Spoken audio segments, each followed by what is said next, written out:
Aloha. Aloha. There's a few that won't be here. Rick Williams, one of his parishioner had passed away, so he's taking care of that. And people are having a hard time getting on the meeting. My sister, Princess Ku'ule, will give the opening prayer. Morning, sister. Can you hear me? Yes. Okay. Our dear Father in heaven, we're so thankful for this beautiful day of joy. We're grateful for the opportunity that we have to be at this meeting and to be able to get informed and information that we can share and grow together. We are very grateful for the time that each takes to come to this Zoom meeting and to want to participate in something so amazing. We're grateful for my brother and all that he does. I hope that everyone will be unified and strengthened today. We are grateful again for thy son, Jesus Christ. We pray for Pastor Williams and his parish and things that are going on there, that we pray that he might be well and that he can help comfort those in need of comfort. And we say these things and love thee so much in the name of Jesus Christ. Amen. Amen. Amen. Ia maku, e pulea na koko, e mo I silva ia na kako mo uku au hau. Wo ke ia Edmund Kelly I Silva Jr. No ho pulawa o anau ia o Edmund Kelly I kani. O Lilian Cecilia Kule Nidmen Kavaine. O ke ia John Frank Silva Senior ke kane. No ho pulawa anau ia o kapahu paina kalekoa. Ke o puhiva vaine. O ke ia o kapahu paina kalekoa. E no malawa anau ia a palilela ni huli na liko ke o puhiva ke kane. O kapahu paina o kalekoa paki kawahine.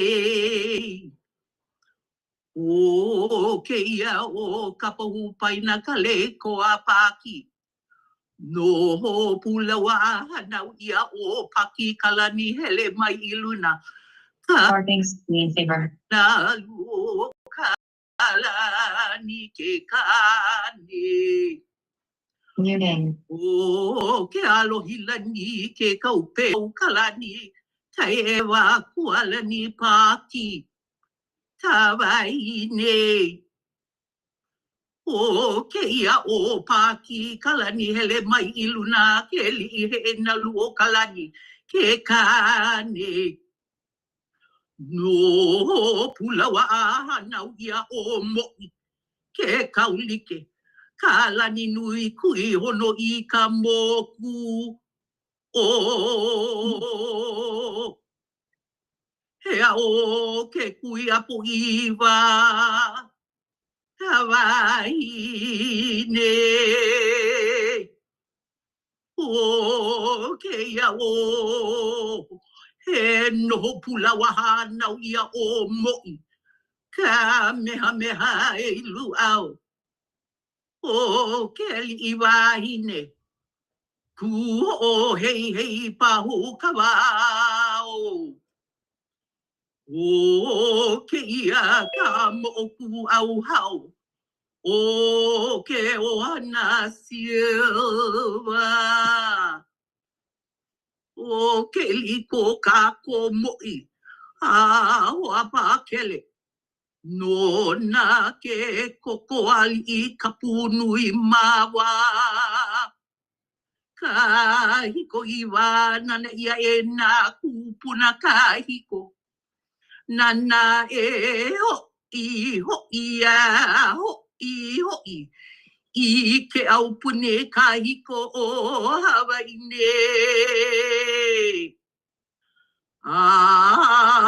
Ua noa. Lele vale akula ho'i.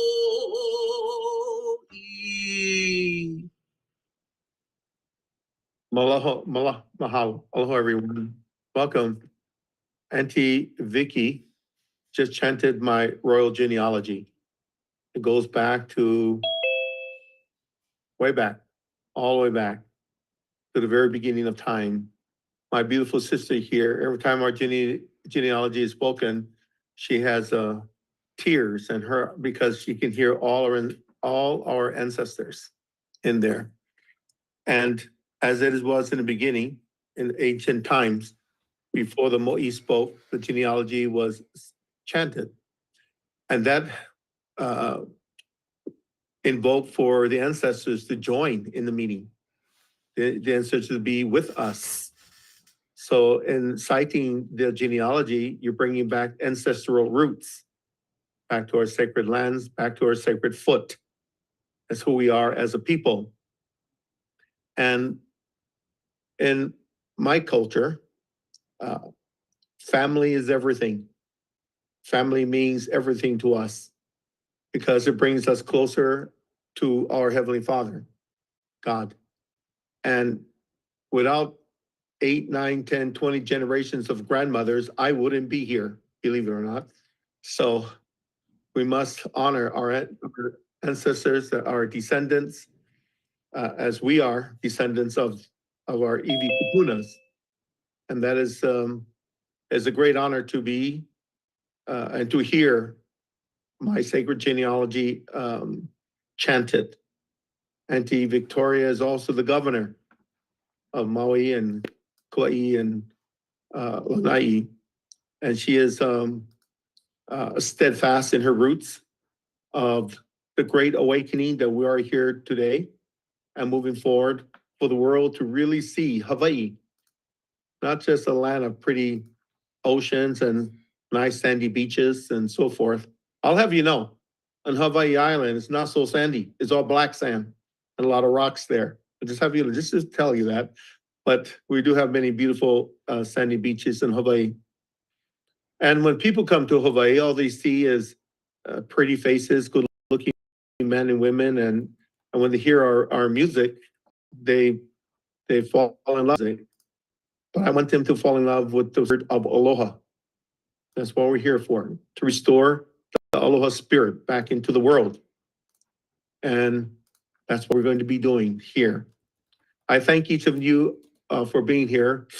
Let's go quickly through what we're doing, what we're here for. If anyone have any concerns or thoughts about what's going on in India and Pakistan, you're welcome to voice your concerns, but I understand from my people who call me that the United States stepped in to mitigate it and has asked for a ceasefire between India and Pakistan until such time as they can come to the table and figure out about Kashmir.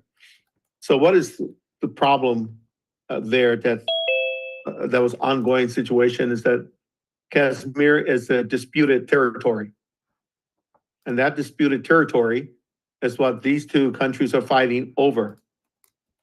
Imagine for a moment if fighting were about keeping the peace and the spirit of aloha around the world. That'd be a battle to be fought. I'd be the first one to lead the pack. It was about to bring about, we're fighting for peace rather than just property and lands and natural resources, although important to each country. So if you have studied, I sent you information about Kashmir dispute.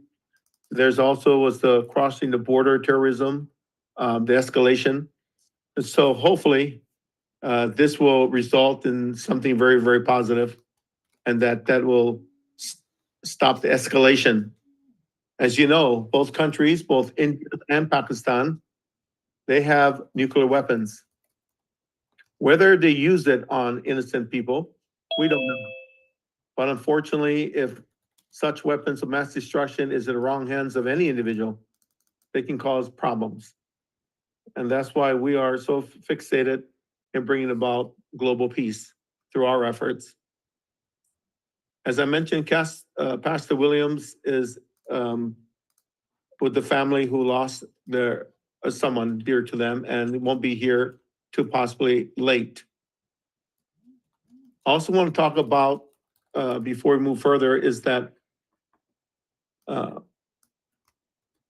we will not be discussing our financial matters on open line for time. I do want to say that we have some wonderful, capable people who are finishing our funding project, and it is finished. It's moving forward. So I instructed our Minister of Treasury, Barbara Van Hohenberg, not to talk about finances as yet, only because it's important that the internal stuff like that only stays with us and those who have a need to know. The things that we'll talk about today, the world will soon know. And that is and I'll be turning the time over to our Minister of Development, and with that long title, to talk about the projects that we have coming forward. And also our Attorney General, Jabbar, will also weigh in. I don't know if you knew this, but not only is he a lawyer in good standing, he's also a certified bonded engineer. So he's got a lot of wealth of education under his belt. And I will be introducing all of you to High Chief Phil Lane coming up as well, but not just yet. But I will say to you that Phil Lane is very well respected in his sphere of influence. He's obviously an indigenous man. His credentials is longer than mine, if you can believe that. But he's also a very humble man. And I just love him to pieces. He's a humble man, a good man. And he's been working diligently for so many years to call attention to the truth as to what happened to the indigenous peoples.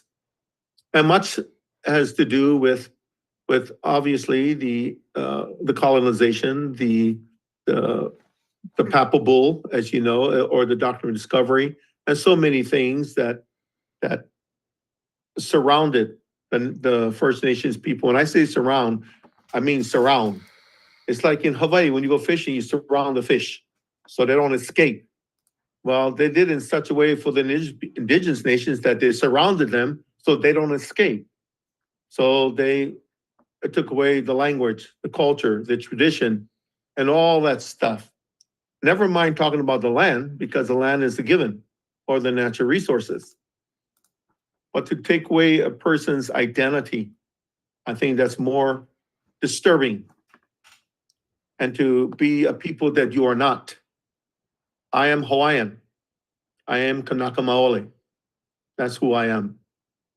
And I don't say that with pride or anything of a foolishness, but I say that with the greatest respect.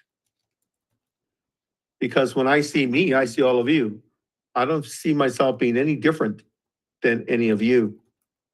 And therefore, I embody the spirit of aloha, not with arrogance or disrespect, but as a Hawaiian, it is an identity, my birthright, to claim such a name.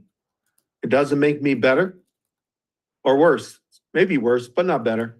Maybe better too, who knows?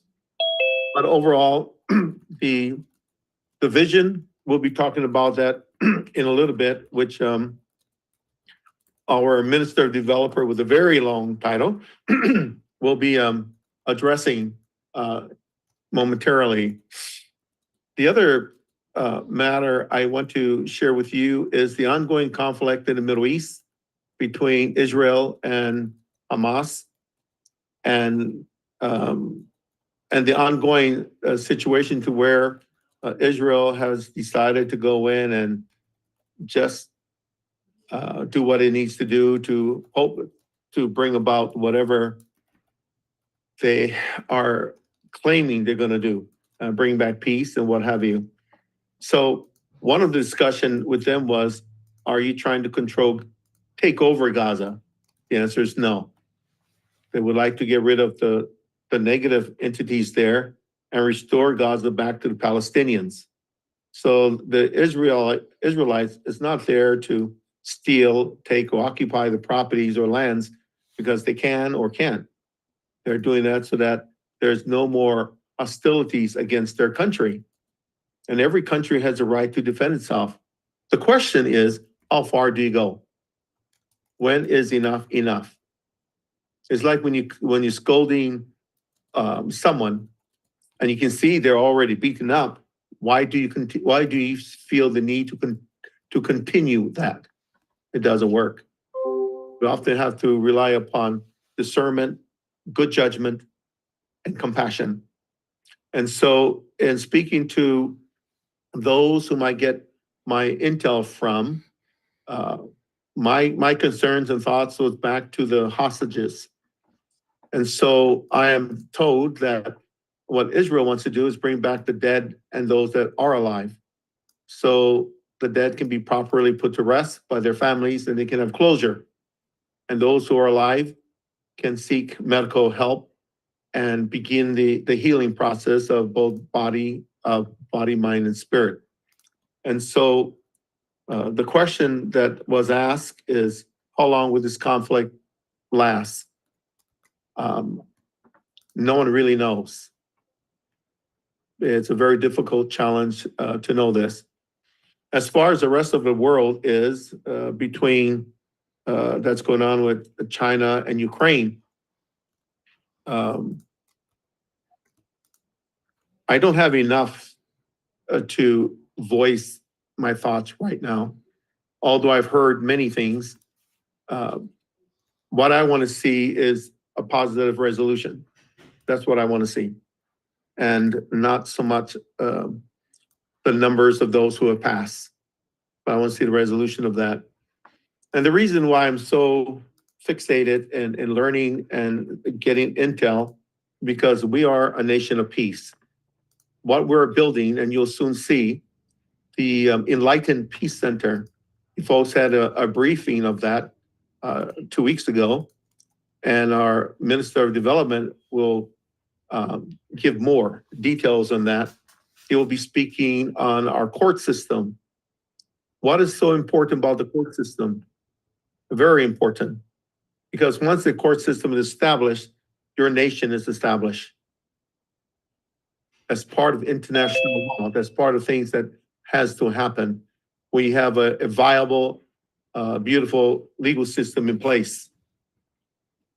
The third thing that he'll be discussing will also be our medical facility. Why is that so important? Well, we all need good health.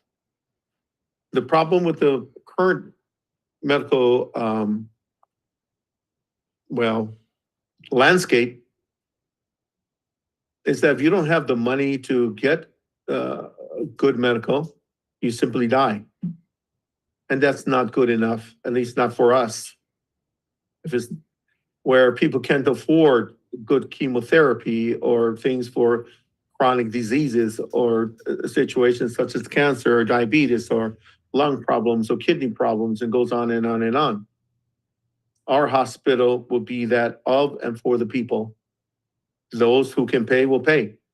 Those who cannot pay and have proven they cannot pay, they'll be treated like they were princesses and prince.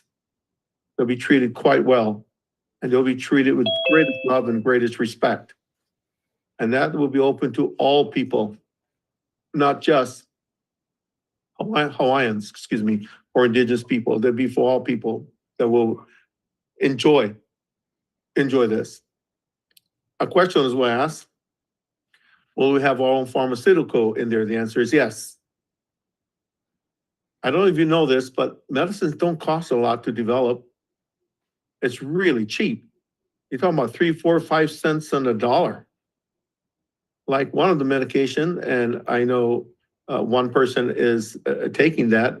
It costs, my brother will tell you that, it costs anywhere from $1,200 to $1,300 per pill. To manufacture that is only 5 cents. That's all it is. So when people try to capitalize on you, the human being, you're nothing more than a commodity, not the human being you're meant to be. That's unacceptable. I don't agree to that. And therefore, our medical facility will address those issues. And it's not going to be built just in Hawaii. We're going to have many, many hospitals across the country, God willing, and Creek don't rise. Also, that will bring back not only our philosophy of that, but also the true meaning of what it is to be a human being, to love one another, and to be kind to each other.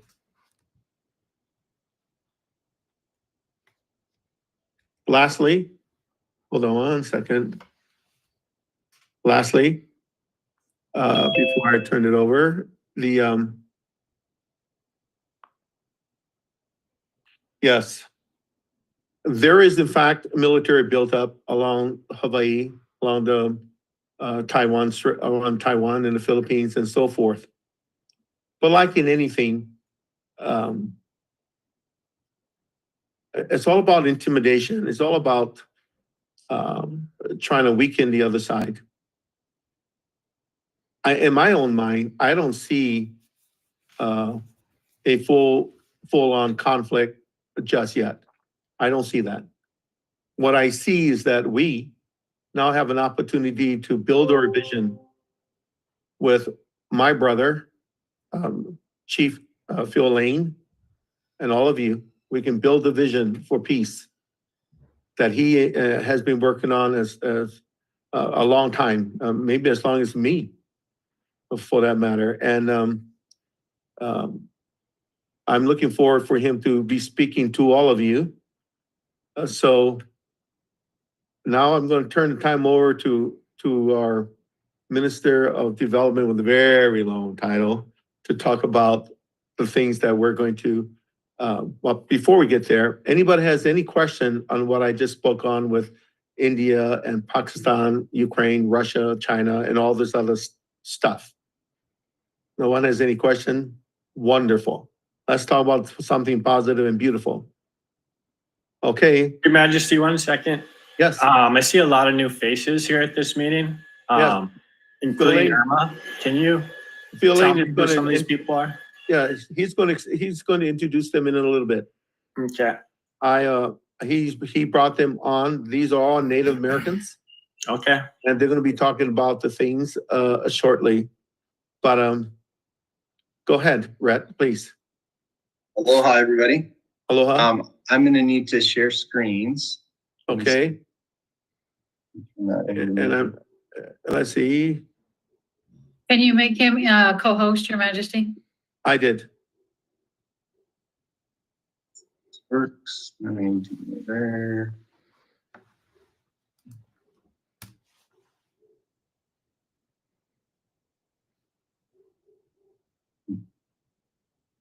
Okay, perfect. So if I look over during this, I've got it up on 2 screens because some of the Zoom knocks out some of the visibility.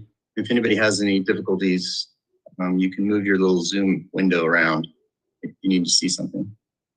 So yes, and so my title, Minister of Infrastructure, Housing, and Community Development, is the extremely long title, and it was the longest one, so that's the one we picked. So we talked about the Peace Center. What we're going to be focusing on today is the campus and the other buildings that will be surrounding the Peace Center. So if you guys have already seen this image of the Peace Center, I've got some additional ones that I'd like to share here in a minute, but these are the additional buildings we're going to be talking about today.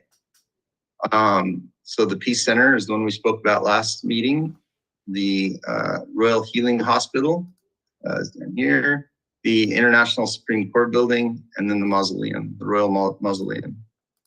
And so I just had a little something to share about the campus. So I am going to do some reading today so that I get it right.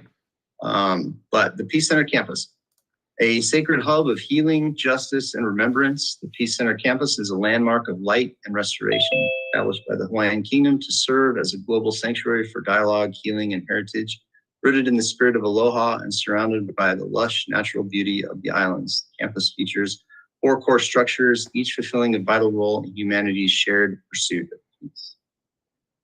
So let's dive into it. So here's some additional shots of the Peace Center. We talked about that last time. I'm not going to dive into it too fierce, but it's a sweeping multi-story structure for those that didn't see the last meeting. Curved white walls, native Hawaiian materials. Peace Center serves as a global conference and meditation space designed to elevate the soul and direct the heart heavenward. It's architect's harmony with the land and sea. So it'll be 150,000 square feet. We'll need about 10 acres to accurately do the building and the landscaping and the gardens. The other things will be close in that, probably on part of that 10 acres as well. And it's going to be about 4-story with the underground foundation level. Move on. All right, so let's jump into the Royal Healing Hospital first. Some images, some conceptual designs. A sanctuary, I gotta be careful, I keep saying so that's it's a nervous tick. So you guys catch me, just start waving at me or something. No more ums. A sanctuary of holistic wellness rooted in both traditional Hawaiian healing and modern integrative medicine. Hospital offers care not just for the body, but of spirit and soul, reflecting the kingdom's commitment to restoring dignity and wholeness to all people. Its design includes open air wings, native wood interiors, sacred healing gardens for patient recovery and prayer. So let's jump into, we need to study and figure out what exactly do we need for this. And as an example, the Maui Memorial Medical Center, the details for it, Maui is home to approximately 127,000 residents. On any given day, the island also hosts around 42,000 tourists. Maui is primarily served by Maui Memorial Medical Center, the island's only full-service acute care hospital. MC is licensed for 219 acute care beds, including 29 intensive care units beds, and it runs at about 90% capacity. That'll come into more in play in the next slide. We'll talk about the study. Gives us an example of what kind of size building we need. Kingdom Hospital and clinics to include all the fields of medical practice. So we want to include everything: eyes, orthopedics, skincare, like anything that you could possibly have wrong. We want to have it available and have doctors there that can assess, figure out what's going on, and then prescribe the necessary treatment that will be then done in the hospital. I had a meeting with Dr. Grotto, and we talked about this. He was a meeting with many architects who gave presentations. They all talked about how medical is starting to downsize and downscale because people aren't staying in the beds as long as these. So it's not about staying for 2 weeks. Now they get you taken care of and they send you home for healing. So it changes the way that the necessity for how many beds you have in a location. And we also talked about some of the more clinical, like you have your doctors and maybe some smaller buildings. People can go walk amongst the gardens, visit with their doctor, and then on to the scheduled appointment at the hospital, which would be kind of what these bigger pictures are, more the hospital. This little image down here would be some very poor example of some of the smaller buildings. We would put as many as necessary to accommodate these doctors and who they're going to be needing to visit. More of a clinical kind of thing. Size of the Kingdom Hospital should be based on the comprehensive study that we're going to talk about next. So let's dive into that. All right, to determine the size for the Kingdom Hospital, especially in context of the Kingdom of Hawaii and the potential return for Hawaiians that want to come back, we want to base our planning on a demographic and healthcare needs study. So Maui County is 165,000. The entire state has 1.4 million current residents, 1.45 million. Native Hawaiian alone or in part is 680,000. Of these, over 370,000 live outside of Hawaii, especially on the U.S. mainland. So if we anticipate some Hawaiians coming back, we have to be ready for that. We build something. We will accommodate the return of the Hawaiian people, to ensure that we can care for them as well, not just what's already here. So that's what this anticipated return is. And the projection is between 10 and 30% would come back pretty quickly. So that's an additional 37,000 to 110,000 people possibly returning in the first bunch of years. So to determine the hospital size benchmarks, a general rule of thumb is one hospital bed for every 1,000 to 1,200 residents. Average community hospital is 100 to 300 beds. A large regional technical teaching hospital, 500 to 1,000 beds. The Kingdom Hospital is intended to serve Maui County residents, 165,000, returnees to Maui, possibly 30,000 or more. In the beginning, regional referrals from neighbor islands, 50,000. So if another island sends somebody over to get care, and total population served is about 245,000. Hospital beds would range between 245 to 300 beds.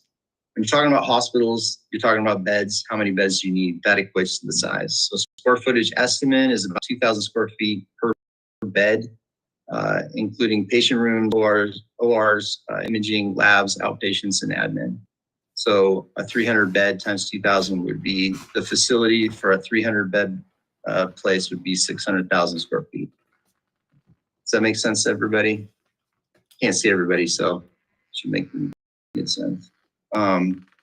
Let's see. If anybody does have something, throw it in the chat and I'll try and catch it as I'm going through this. We'll have a good time at the end to talk about everything. So take notes and then come back and we can dive into them. This would be a large tertiary care facility, likely including trauma care centers, specialty clinics, emergency department, surgical suites, rehabilitation and wellness wing, National Hawaiian Healing Center, teaching and research institute. The planning, gotta move my screen here. Planning and flexibility, design the hospital to expand in phases depending on the actual return, migration, and population growth. So as we start to see return of the Hawaiian people, we're wings and areas of the hospital. And we'll of course services then grow from to specialty services as the demand arises. And that should be true for any of the hospitals we build anywhere, because as the demand increases, as population growth increases, no matter where you're building these, there's usually a reason to expand and grow. So let's move on from here. So this is a location study. In general, a hospital should be within 30 minutes of travel time from the population it serves.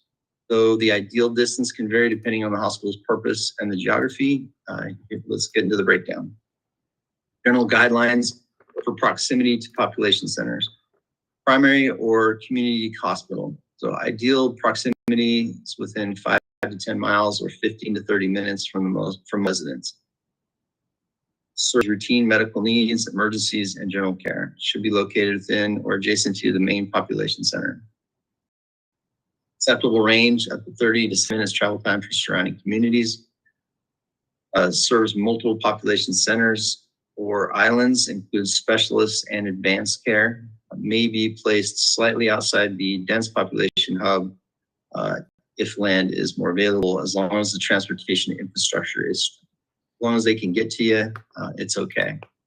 To give you an example, on Maui, the Maui Memorial Hospital that's there, they are trying to get up to a level 2 trauma care.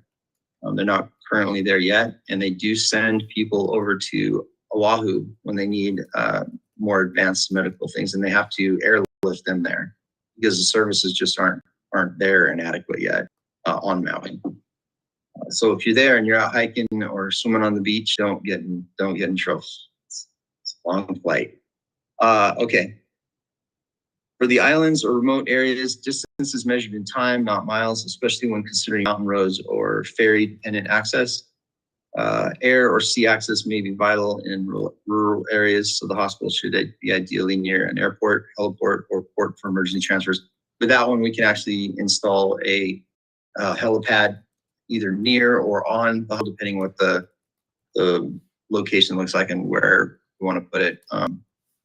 If you can put it next to it, it is better to put a pad next to a facility than to put it on top of the facility, just in case, the wind picks up. All right. The key considerations: emergency care, trauma accessible in under 20 to 30 minutes. Public transportation, access by bus or shuttle helps undeserved communities get there as well. And future growth, proximity should account for project expansion of housing and population shifts.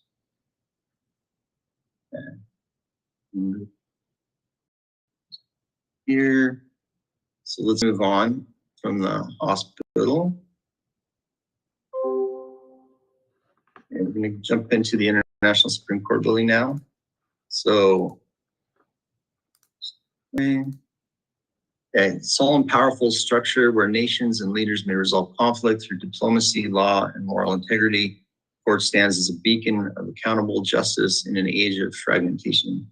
Its stately architecture blends cultural symbolism with modern functionality, with stone elements etched with ancestral wisdom and global treaties. And so some basic designs and ideas. Everything in these presentations right now at this point is subject to change.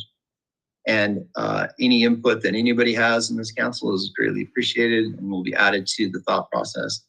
Later on, when we get more advanced into the architectural stages of things, and I say, here's the picture of what it's going to look like, it'll be too late. So now's the time to really input and do things. This is what we want to figure out what it's going to look like. Later on, it gets expensive to change it after they have it. Yeah, just a second, 1 second, please. Can you go back to that picture? Yes. Attorney General Jabbar? Jabbar? Yes, Your Majesty. Go ahead and explain the indigenous court so that so everyone can have the full volume of what's going on here. Sure. I think a few months back, I did explain about the International Indigenous Court of Justice and also International Criminal Court. Yes, Hawaii is going to be the headquarters. I think I did discuss with Red sometime last couple of days, and I told him to put in a blend of IICJ and IICC. The beauty of IICJ and IICC is we are going to establish about 6 or 7 different courts around the world. I think few countries we've already started establishing discussion and land negotiation, bilateral ties along with Her Excellency Jessica. So we are going to have these courts in Europe, in Middle East, in Australia, New Zealand.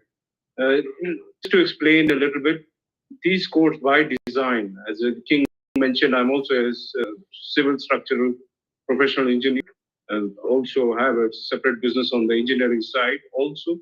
And I do a lot of work on the structural detailing, structural engineering, architecture for many projects around the world. So the beauty of IICJ and IICC is it is going to have a local blend of indigenous communities. And suppose if you are building a court in Australia, there will be a touch of Aborigines in Australia. I think they will get to contribute to the practice of local attorneys who are willing to undergo the Bar Council exam in Kingdom of Hawaii. So likewise, we are going to build an entire capability around the world for all the 900 million indigenous communities. So there is a roughly population of closer to 1 billion now, and these are the indigenous communities who require justice. So going forward, any injustice on the IICJ and IICC is approached by any of the indigenous communities, be it in Africa, be it in Australia, Europe, in South Asia. Far East has the largest community of indigenous communities. So we are discussing with Singapore also. So hopefully that also will come soon. So with the Bar Council examination, local attorneys or any attorney in the world would be allowed to practice in our courts. So this is a massive, I think, probably I should say, this is one of the best in the world, never seen, never happened. I think I should thank Our Majesty. He'll be remembered for many, many generations to come. So I have seen the intensity, the rigorous effort by all the attorneys who are willing to be part of it. And I'm very happy, I made a history during my lifetime. I think, thank you, Your Majesty. I yield the floor. What our Attorney General talked about is that, and Mark can weigh in as well, said for many years, our First Nations people have been denied justice. For many years, many have suffered indignation, the loss of land, the loss of health, the loss of properties, the loss of lives. And all of these things are now coming full circle. And I believe it's aided by our willingness to understand history and to understand that our ancestors did not die in vain.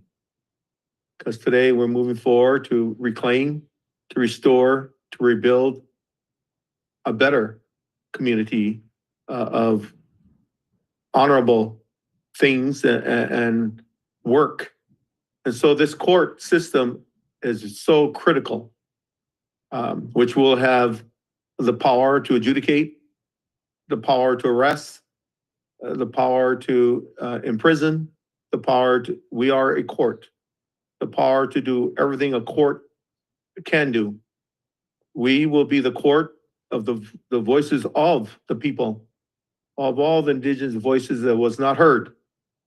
We'll be that court, we'll be that shield, that banner for peace, and where justice is truly met. And it's not, our system will not be based on how much money you have or what your station in life is or how much money you have to pay for it. Our justice will be met with honor, with dignity, and with true justice.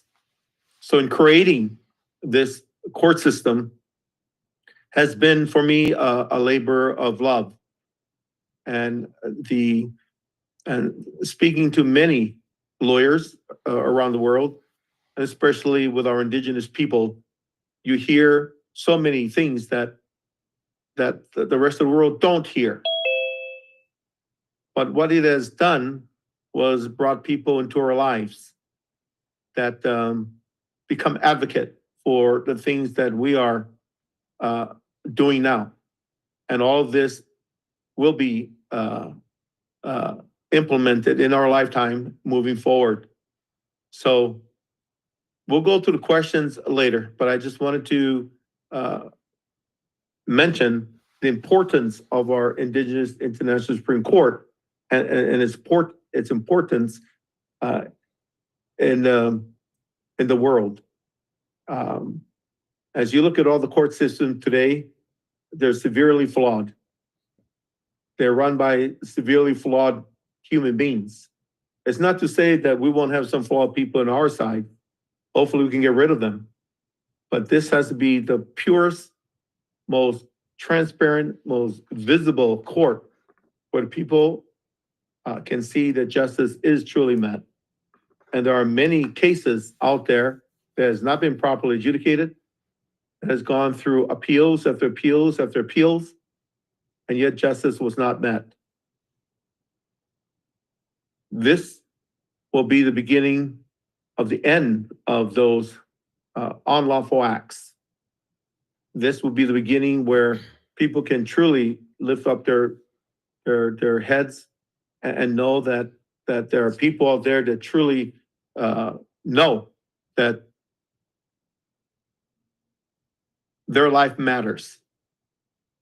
They don't simply exist, that they can live. Their life matters. So we're going to go a little bit further into that in a little bit. I want to go backwards to our Tree of Life medical facility. All that we're talking about now is the main body of where it's going to be in the Hawaiian Islands. That is whatever you want to call it, the motherland, the mother area, whatever. But that is the main areas. But all that you see here is a large scale. When it's built in Indian country, like Canada, and near the Black Hills, I've been looking at sites out that side and areas for the people to gather there to be properly seen. Our hospital will also have indigenous cures from our indigenous elders that are very affluent and very good at the herbal medicines and so forth. So our hospital will be the state I don't want to, will be the best of the best that we can possibly bring forth. And again, it'll be such that whether people can afford to come there or not, it's not relevant. They'll still be treated like princesses and prince, or kings and queens. It doesn't matter, but they'll be treated quite well. And when they leave, I have said to others, let's say, for an example, our doctors, you want to probably ask, how are they going to be paid?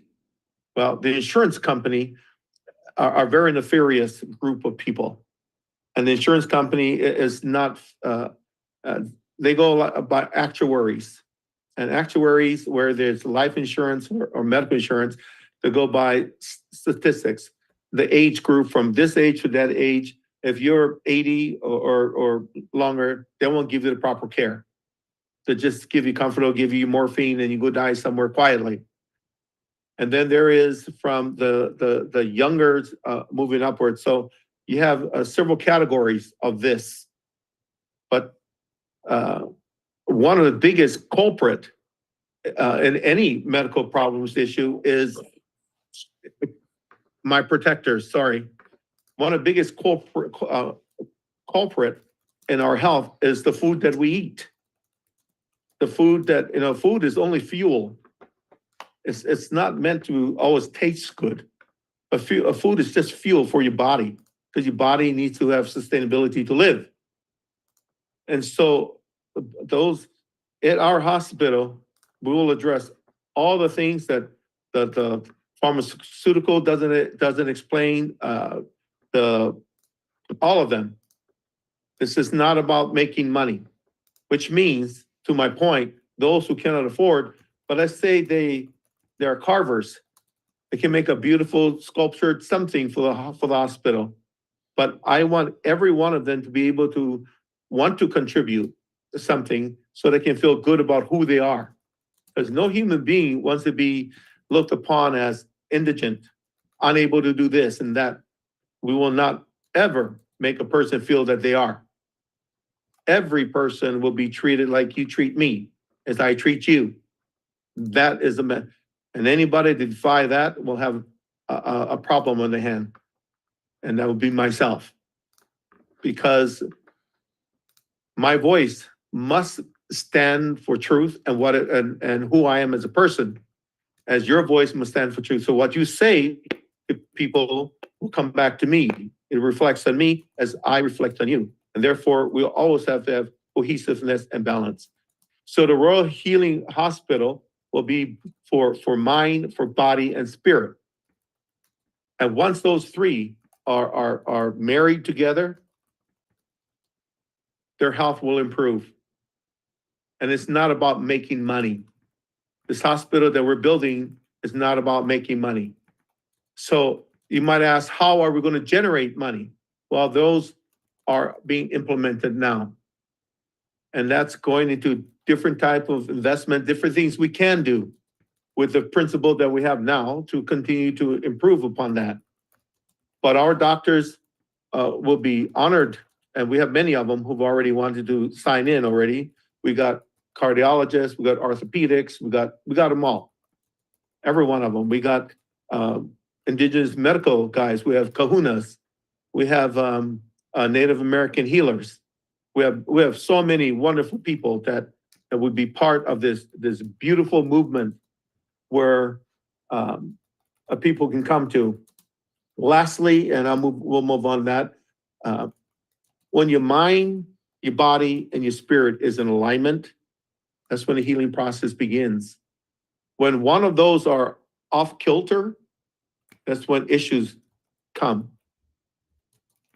The first thing of balance is to love yourself. And unfortunately, a lot of people don't love themselves. They feel that they're not capable of that, and they're wrong. But our hospital, that's why it's called the Healing Hospital, the Tree of Life.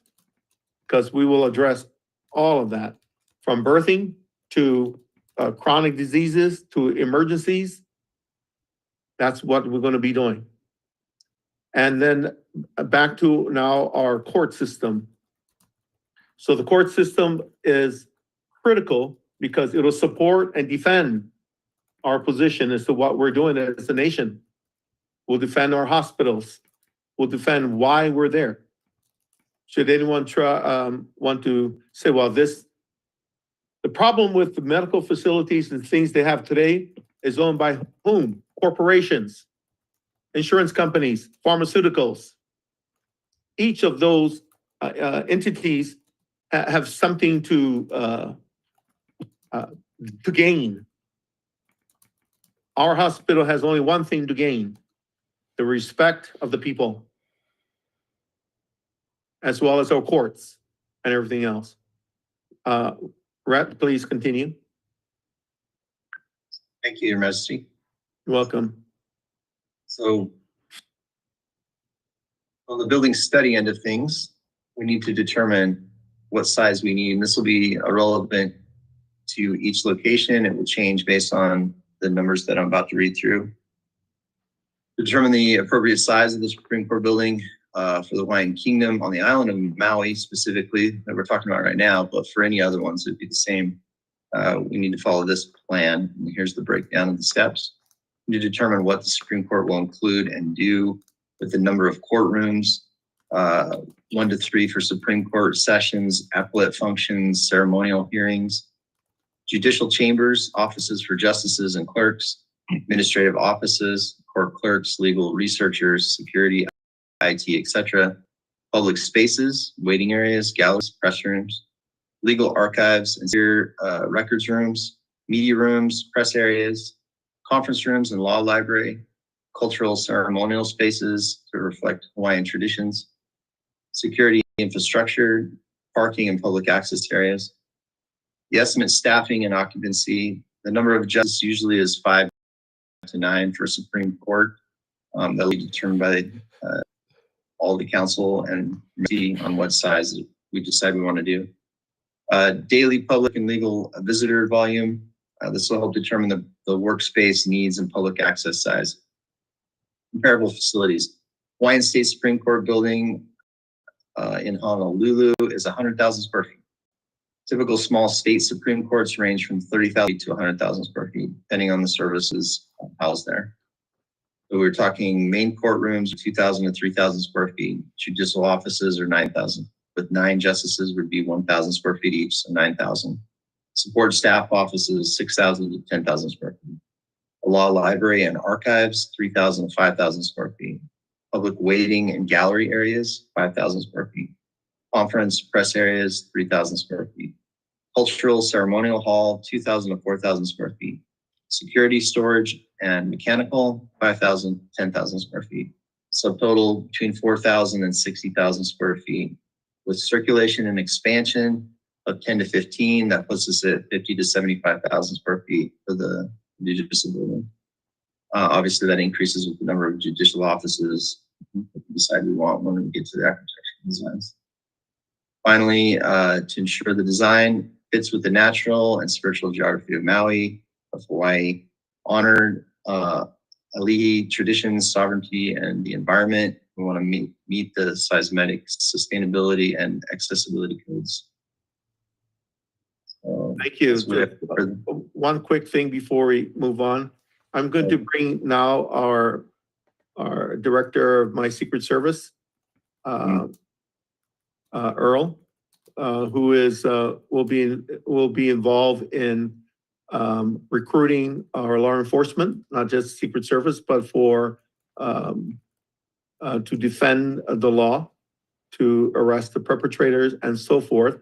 I've asked him to put together, and he did not know that I was going to call on him. And if he's not ready, that serves him right. He should always be ready for what might come up. Always. Oh, Earl, it looks like you should have put your suit jacket on. So Earl, I asked him to design the various badges for our law enforcement, our Secret Service, and etc. Earl? Aloha, everyone. I put together a badge for the Secret Service. The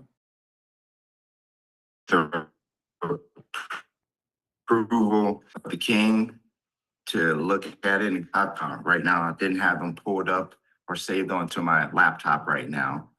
But the designs are actually coming from one of the seals that were on the Queen's casket, the concept. But I added to that concept to give you a visual. There's two different shapes that I'll be coming up to show you. One is called a sweet mesquite, which gives you a design of almost an oval shape.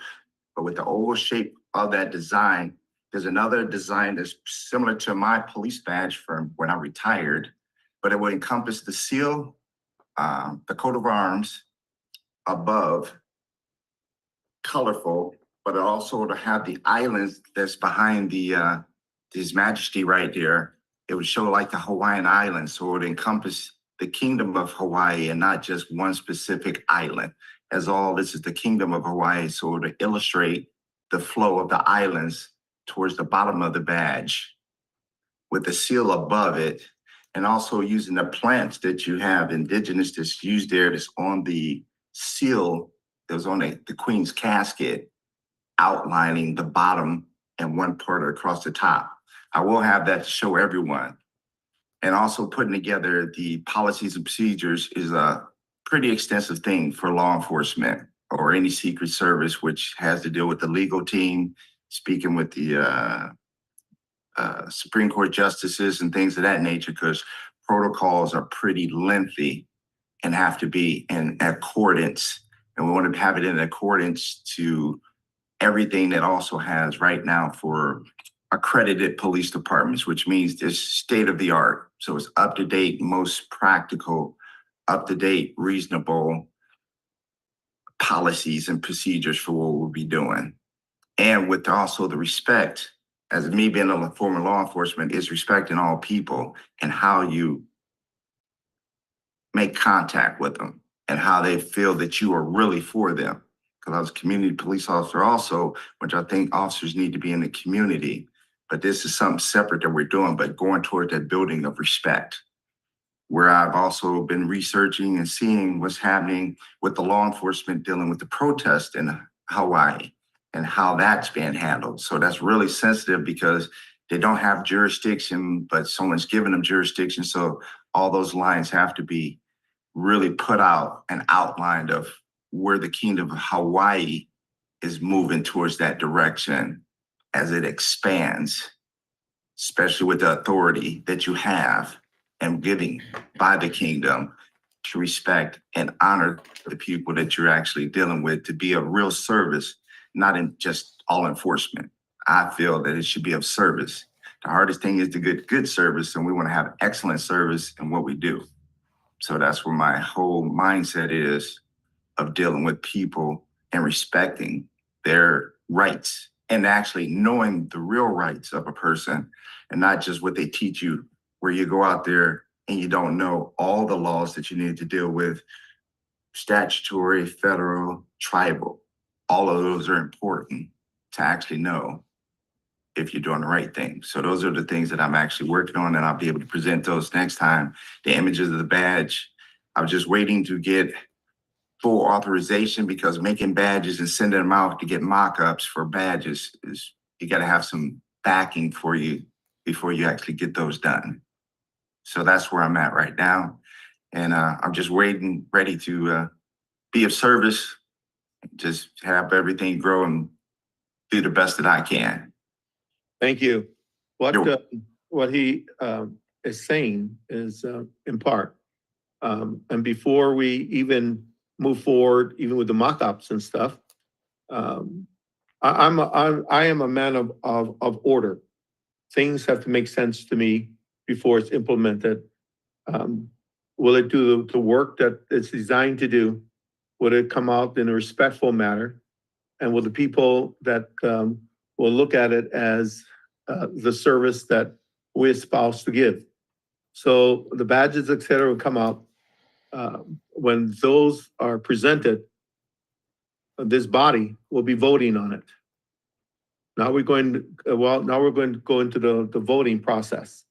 We'll be voting on it as a kingdom government. We'll also enter these into legislation and they become law. Our badges become law, will be defended and supported by our courts, our chief justice, our law enforcement, and all of that. So everything has to be done correctly. You don't just get a badge and say, I have a badge, I'm going to do this. It doesn't work that way. Ours will be recognized not only in the United States, but internationally and all over the world.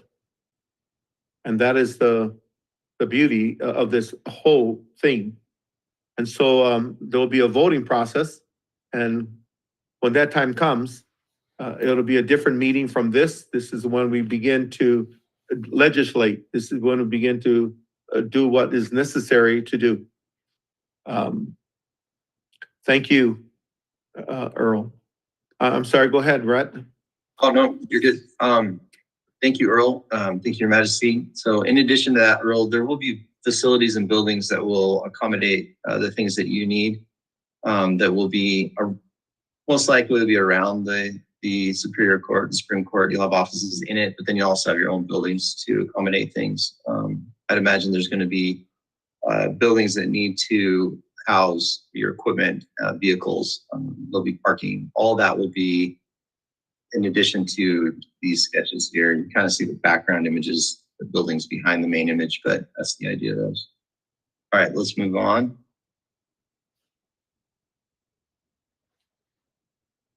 All right, to the Royal Mausoleum. So I can see. So, sacred resting place for Ali'i royalty and noble figures of the kingdom. The mausoleum honors the ancestral legacy of Hawaii, surrounded by fragrant plumeria trees. It is a quiet place of reflection, and that can be different. I'm not sure. That's just one of the flowers that I think. Built in traditional Hawaiian stonework and modern preservation features, it stands not only as a memorial, but as a living statement to the enduring strength of Hawaiian identity and stewardship.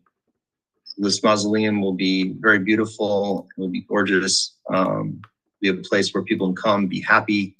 They can visit and see and just be and take in the beauty of what's going on with the mausoleum. These images will portray that a little bit.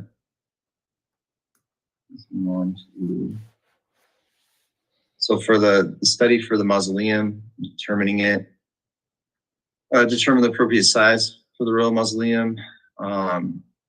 We need to consider a combination of things. We decide, obviously it's going to be final resting place, but decide what it's for.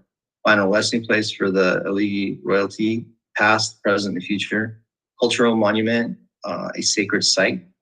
Visitor access for ceremonies or memorial events, etc.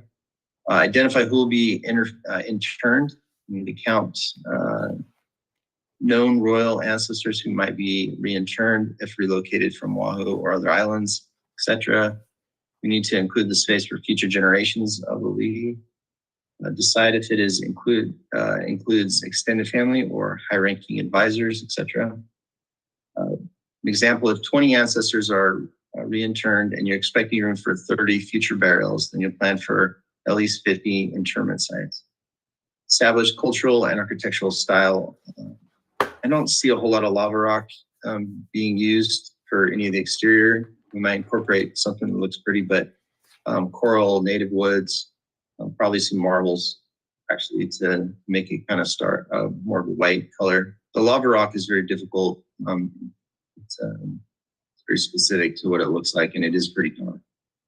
But integration with natural sacred grove concepts, there's some lava tube designs and things that we can incorporate. Use kapua zones or separate inner sanctums for different lineages or ranks. Incorporate all that into it. Estimate spatial requirements for burial. Typically, burial vaults or crypts require single burial vault is 30 to 40 square feet. Family crypt or ceremonial vault is 100 to 200 square feet. Sacred gathering, ceremonial space, 1,000, 2,500 square feet. Include walkways, seating areas, cultural hall, an archive room possibly. Includes support spaces, prayer or reflection rooms, small cultural archives or museum, guard or caretaker quarters, restrooms, and utilities, if it's open to the public. You can account all that, and parking. The total size of these areas are the burial chambers. If there's 50 total, that be at 40 square foot each, is 2,000 square feet. Ceremonial gathering rooms, 1,500 square feet.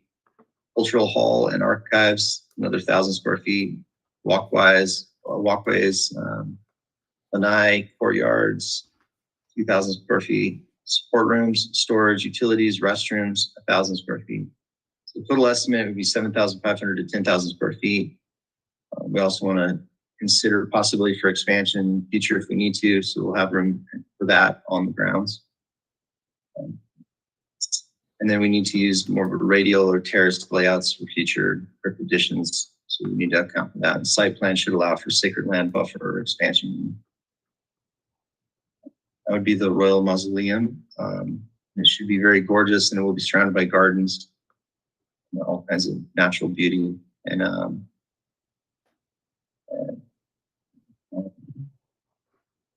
right, so one of the proposed land sites that we're looking at right now, I'm going to dive into this, the Hana Ranch, located in Hana in Maui. It's a proposed site for the Peace Center campus. And so I'm going to do an assessment of this land in here. And when we have additional lands too, we're going to assess them as well to make sure that we're picking the exact perfect place for it. This site was established as a working cattle ranch in 1994. Today, it also offers breadfruit orchards, equestrian facilities, and relaxing ocean views. It's a total of 37 separate parcels, comprise the expansive ranch, which is managed by a Aniolo, the Hawaiian term for cowboy. While 2 water companies manage and restore the resources at the secluded estate, the current owner developed a land use plan based on regenerative agriculture that produces its tropical fruit and employs rotational grazing, along with commitment to the restoration of the women's forest. It is a lot of cattle, and then they are growing some things as well. And so you can see the basic outline of it is 3,500 square feet. We'll look at that again. It's very pretty. It's on the very far right side of Maui and is very, very secluded. So I'm going to jump into some pros and cons of this site. And then we'll show some views of what it could look like to be actually on this land. So it's over 3,500 acres. It's got a good price. Ample land, offers long-term expansion potential and flexibility for the fully integrated government, agricultural, and cultural campus. Maui's the largest property for sale right now. A rare opportunity to secure a flagship property that reflects the scale, sovereignty, and vision of restored Hawaiian Kingdom. It's 10 minutes from a small Hana airport that provides convenient, private, and charter air access to officials and guests. Working cattle ranch, existing agricultural operations support immediate food production, land stewardship, and self-sufficient goals. There's nearly 800-person community. It's slightly under 800 right now in Hana. There's a strongly rooted population, offers opportunities for local employment, cultural partnership, and regenerative economic development. Perfect for food and cattle production, fertile soil, open pasture land. They have about a good portion of the land is covered in forests, which is fine for the cattle to go graze in. Difficult to navigate unless you're on a horse. The rural setting promotes peace, focus, cultural grounding, ideal for governance model, rooted in Hawaiian values and connection to the land. Perfect weather for growing with rain pretty much every day. Consistent rainfall nourishes crops, supports reforestation, and ensures reliable water sources. Those are the pros of this site. Let's jump into the cons. So poor accessibility.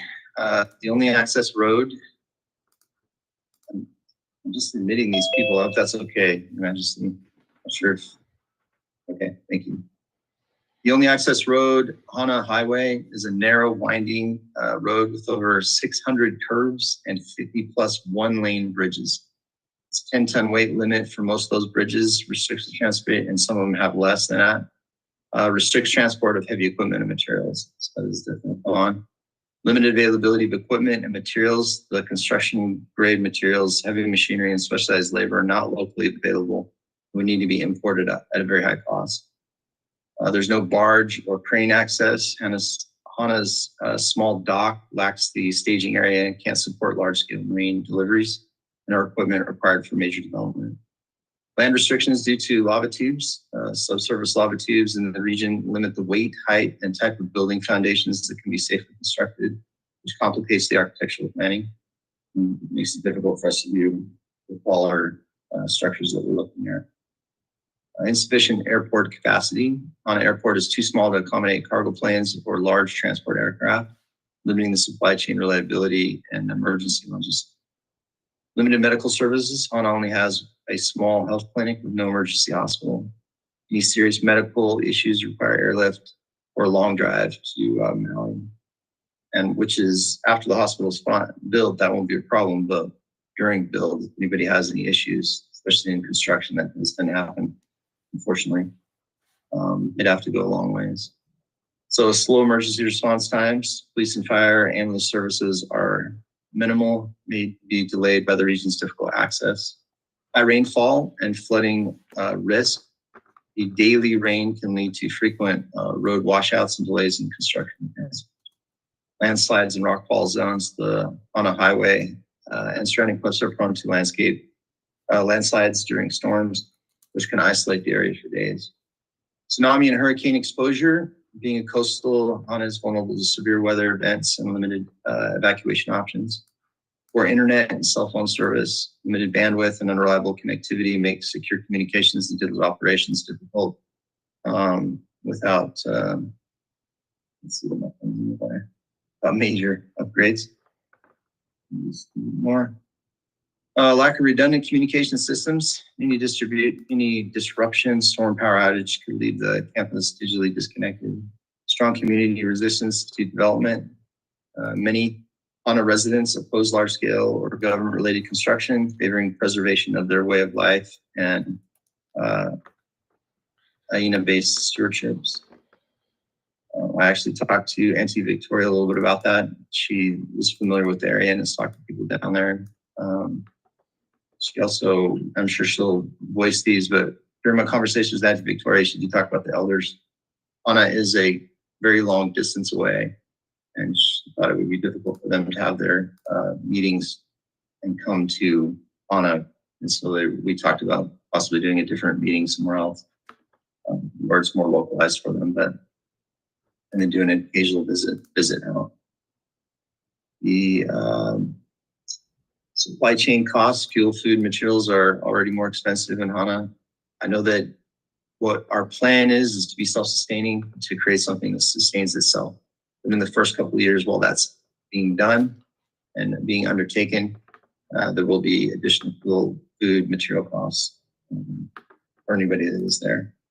Housing shortage for the staff. There is very limited housing available for the staff, workers, or anybody that's there, officials that might be coming to help build things up in the meantime. So you're gonna have to displace local residents or altering the rental market. So there's very limited housing. Potential for overexposure, increased visibility from government presence may attract more tourism. It already gets quite a bit of tourism in those regions with people driving through on that very long road. But pressuring natural resources in the long. I think the road is one of the biggest concerns when looking at this. The way that the road curves and turns because of the mountains it has to go through, it'd be very difficult to get a piece of machinery around those corners. Those are the pros and cons. Let's look at what the potential could look like. So this picture is very, very far away, but I do have it right here, what the campus would be size-wise. And if you look over on the right here, this would be kind of a close-up of it, potentially looking like. Obviously, things are subject to change depending on the area, but this is a very large land mass, and the campus it would not take the whole thing, 3,000 acres.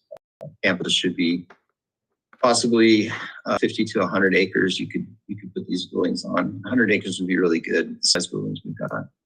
And then let's do a close up of this one. So this is just some basic, crappily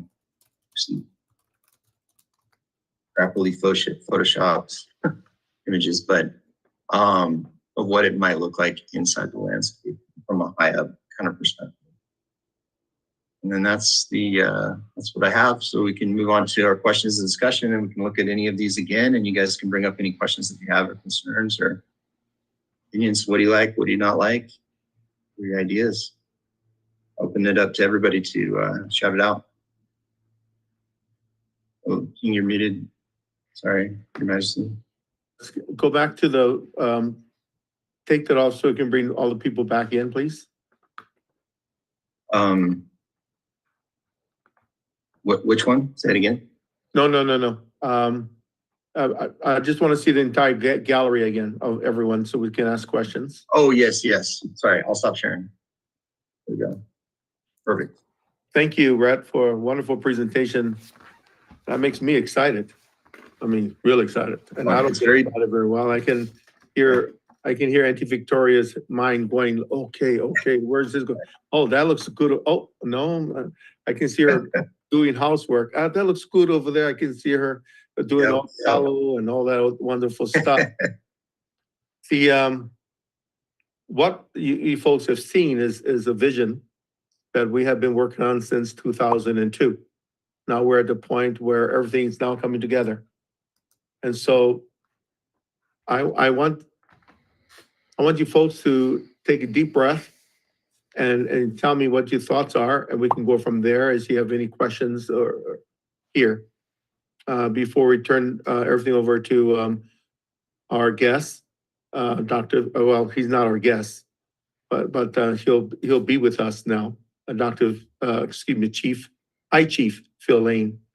So go ahead. Anybody have any questions for Rhett or myself? Yes, I do. First of all, See, I told you Auntie Victoria had questions. I was waiting. Right. Yeah. Of course, the first thing is transportation. That's correct. Access in and out, safe access in and out. I think bringing in the people from the outside to participate or partake of that is another transportation issue. I have Shane Senensi. He's the county council member for that area, born and raised in Hana. And whenever it is possible, Your Majesty, I'd like to include him in with this, with Rhett, to get his manako, and he has a good feeling of the community and where they are at this time. Other than that, buying out Hana Ranch, finally, this is a positive step. I know that Hana Ranch was trying to make those lands into a tourist and all these commerce, but I love the idea of bringing this land back to the people, for the people, and by the people. So with this, I support this mana'o, this planning, and only my worry is the transportation in that. That's going to be a costly thing.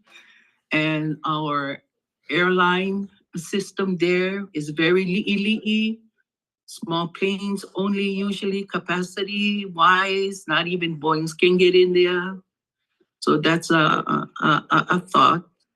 And of course, their little harbor where your grandmother was born there on the Pu'u'o, on the outskirts of this harbor is where your grandmother was born. And the shark that still swims there and protects that aina. So in due time, when necessary, I would like to bring in Shane Senensi so we can get a broader view of Hana. Mahalo nui. Maikai, Attorney General Jabbar, where are you?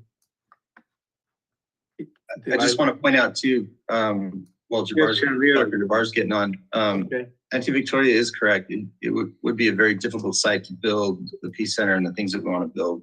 because of what's already there. I think it's a great location and we should probably get it for the agricultural things and the other housing that we could possibly put there, but the building itself would be difficult. Thank you. Attorney General, he's our engineer. Like anything, you have to have engineers to build the bridges. And Yes.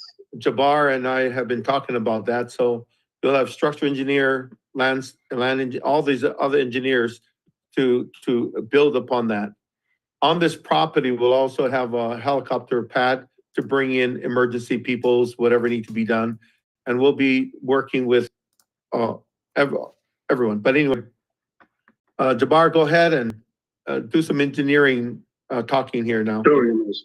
I will start working on some surveying. Surveying is one of the basic steps, when you get the land survey done, then you know the land layout, with all the mountains, with the cuts and curves, so that, we can put it the right structure, the right spot.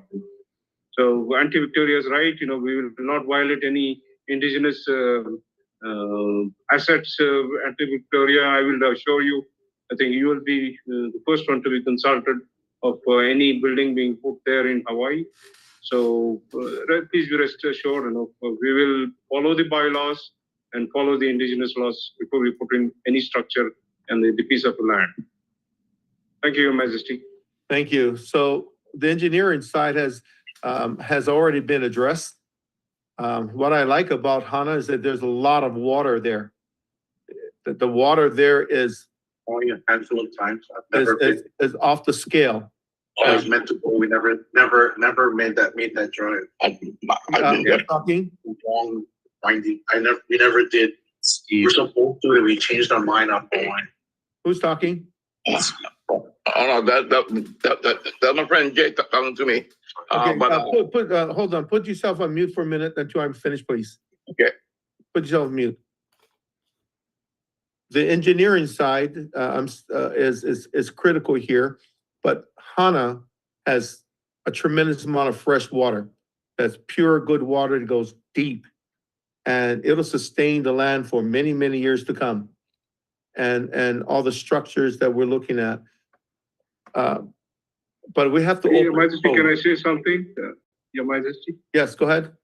Yeah, and also I've been warned in Hawaii there are about close to 80,000 cesspools. Those have to be closed. So these cesspools can be, good if you have, net zero compliant projects, where biomass can be converted into gas. So those have to be considered also.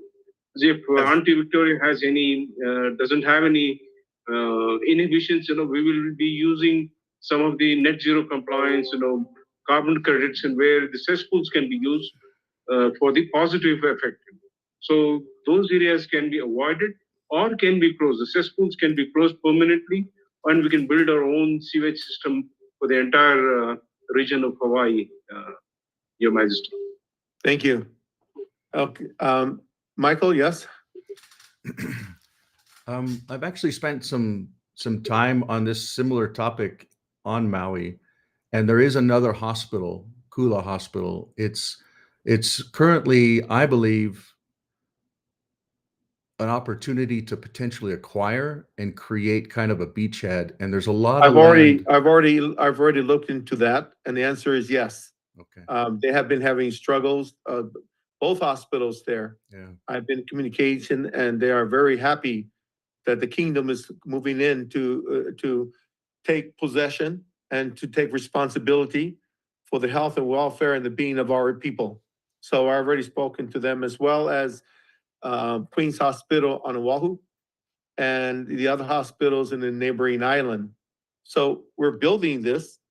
This is going to be the main hub of the hospital there. But keep in mind, it's not just a hospital. It'll be our administration place for all of you, as well as for everything else that our long name minister talked about. Go ahead. I think there's some unique environments on that side of the island. Hana is a very special place, and I love what you're looking at. But the road there to put a hospital, the transportation is very difficult. And I think another option is to run, the road goes almost all the way around on the other side, which is a very good road. That's the road that would also go to the Kula Hospital. The other side of it is there's a lot of land there. And I think if one or two landowners were to gain alignment with this, it would be an easy thing on the Kula side. The other thing that's also important is this body represents a ecosystem that by the law of the state of Hawaii has to recognize Ki'olave to be controlled and managed by a body like this, exactly this.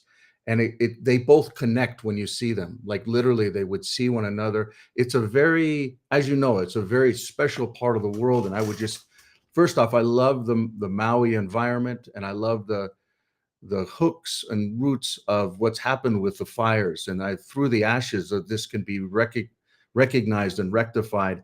I would also throw out the thought and concept around connecting to digital systems for the identity as well as for the health. You can serve a lot more people through an intelligently delivered systems. For instance, it's been announced that a $500 billion effort is going into digital health within the United States of America. And I believe that if we were to embrace digital technologies in an intelligently organized way, not just for health, but also judiciary processes, the courts, I believe that we can do 10 to 100 times more than what we can currently look at from an automated online system that uses, like you're talking about, voting and transparency and automation. And I believe that the services, not only on health, but also on the court side, can be almost 100-fold of what current systems are looking at. So I'll yield back, but those are a couple points that I think are important. And I do know some of the landowners around there. And I also know that there are many, many burial sites around that area up on those hills. And Hawaiian Homelands has homes down on the base part of it. They've started to develop, but I think if OHA and Hawaiian Homelands were to actually do what they were set out to do and align with what you've actually done already. And I look at the badges that you're talking about. Those badges, similar badges, were created with the Kingdom of Tui. And what they did with OHA when they went in, and then when they were arrested for going in and impersonating an officer, what happened in court the very next day, they went to court and they said, we're not impersonating an officer. Look at our badges. And when they showed them the logo on the badges, do you know what happened the following day? I know the case. The Hawaii. I know the case. Well, but the point is the Kauai Police Department had to change their badges. Think about that. The Kauai Police Department had to change their badges so that the other badges could be adhered to. And then the case was thrown out. I mean, there's lots of things that are just triangulating here that I think that if we can just learn from intelligently organized systems that are not necessarily physical, I think that we can do a multiple of what we've already seen. So Your Highness or Your Majesty, I'll turn time. Thank you. I will tell you that just a second, what has been done, and I have looked at everything over the years, and what worked, I will not recreate the wheel. What has not worked, we will create the new wheel. Perfect. But those that has worked, we'll keep. Those has not worked, we'll toss to the side. Okay. So I think I'm wise enough to understand the differences between what does and what does not work. And so in this case, I understand all of that. I want to circle back to what Auntie Victoria said about the land. No, excuse me. Before I get back to that, you're the Minister of Interior. Now you have a job. Another job is to convince those people what's coming. Get them on board. Get them to understand that changes is coming. Good changes, albeit. Now is the time to, now we are moving forward to establish all that we need to establish to bring about the vision for and behalf of all the people. So Since our Go ahead. last meeting, we've grown from one legal process within the state of Hawaii to 5 legal processes within other states, and also certain Hawaii highway patrol environments, as well as officers to recognize some of the simple things that the courts, particularly over in Molokai, where issuing license plates and driver's licenses and identities, they can be recognized, and it's to a point where, it's the exact same thing that you started this meeting on, Your Majesty. The identities cannot be stolen. The state of Hawaii can do what they want. They can exist, but that does not mean that the Kingdom of Hawaii cannot. And that's No, absolutely true. And hence our court system. mhm. One thing everybody does not have is what we are bringing back. I can lawfully bring that in because of who I am. And that in itself will gives me the hereditary authority to bring back continuity, justice, etc., back to the Hawaiian Islands as you should have been from the beginning. But now we're getting more now we are making headway and doing so. Polani, you had a question? Or a statement? You're on mute. I don't see Lanny. Yeah. I'm here. You just can't see me. Are you there, Lanny? Where are you? I'm here, but I can't get a visual on. I'm just going. Before Polani said anything, I like my Ali'i Manaunui to give me his thoughts. Give us your thoughts. It's hard for me to imagine that the road to Hana could be utilized for a development of the scale we're talking about. I think it's inaccessible to large equipment and major projects, as far as I can tell. And you're right. You're right in that I've spoken to the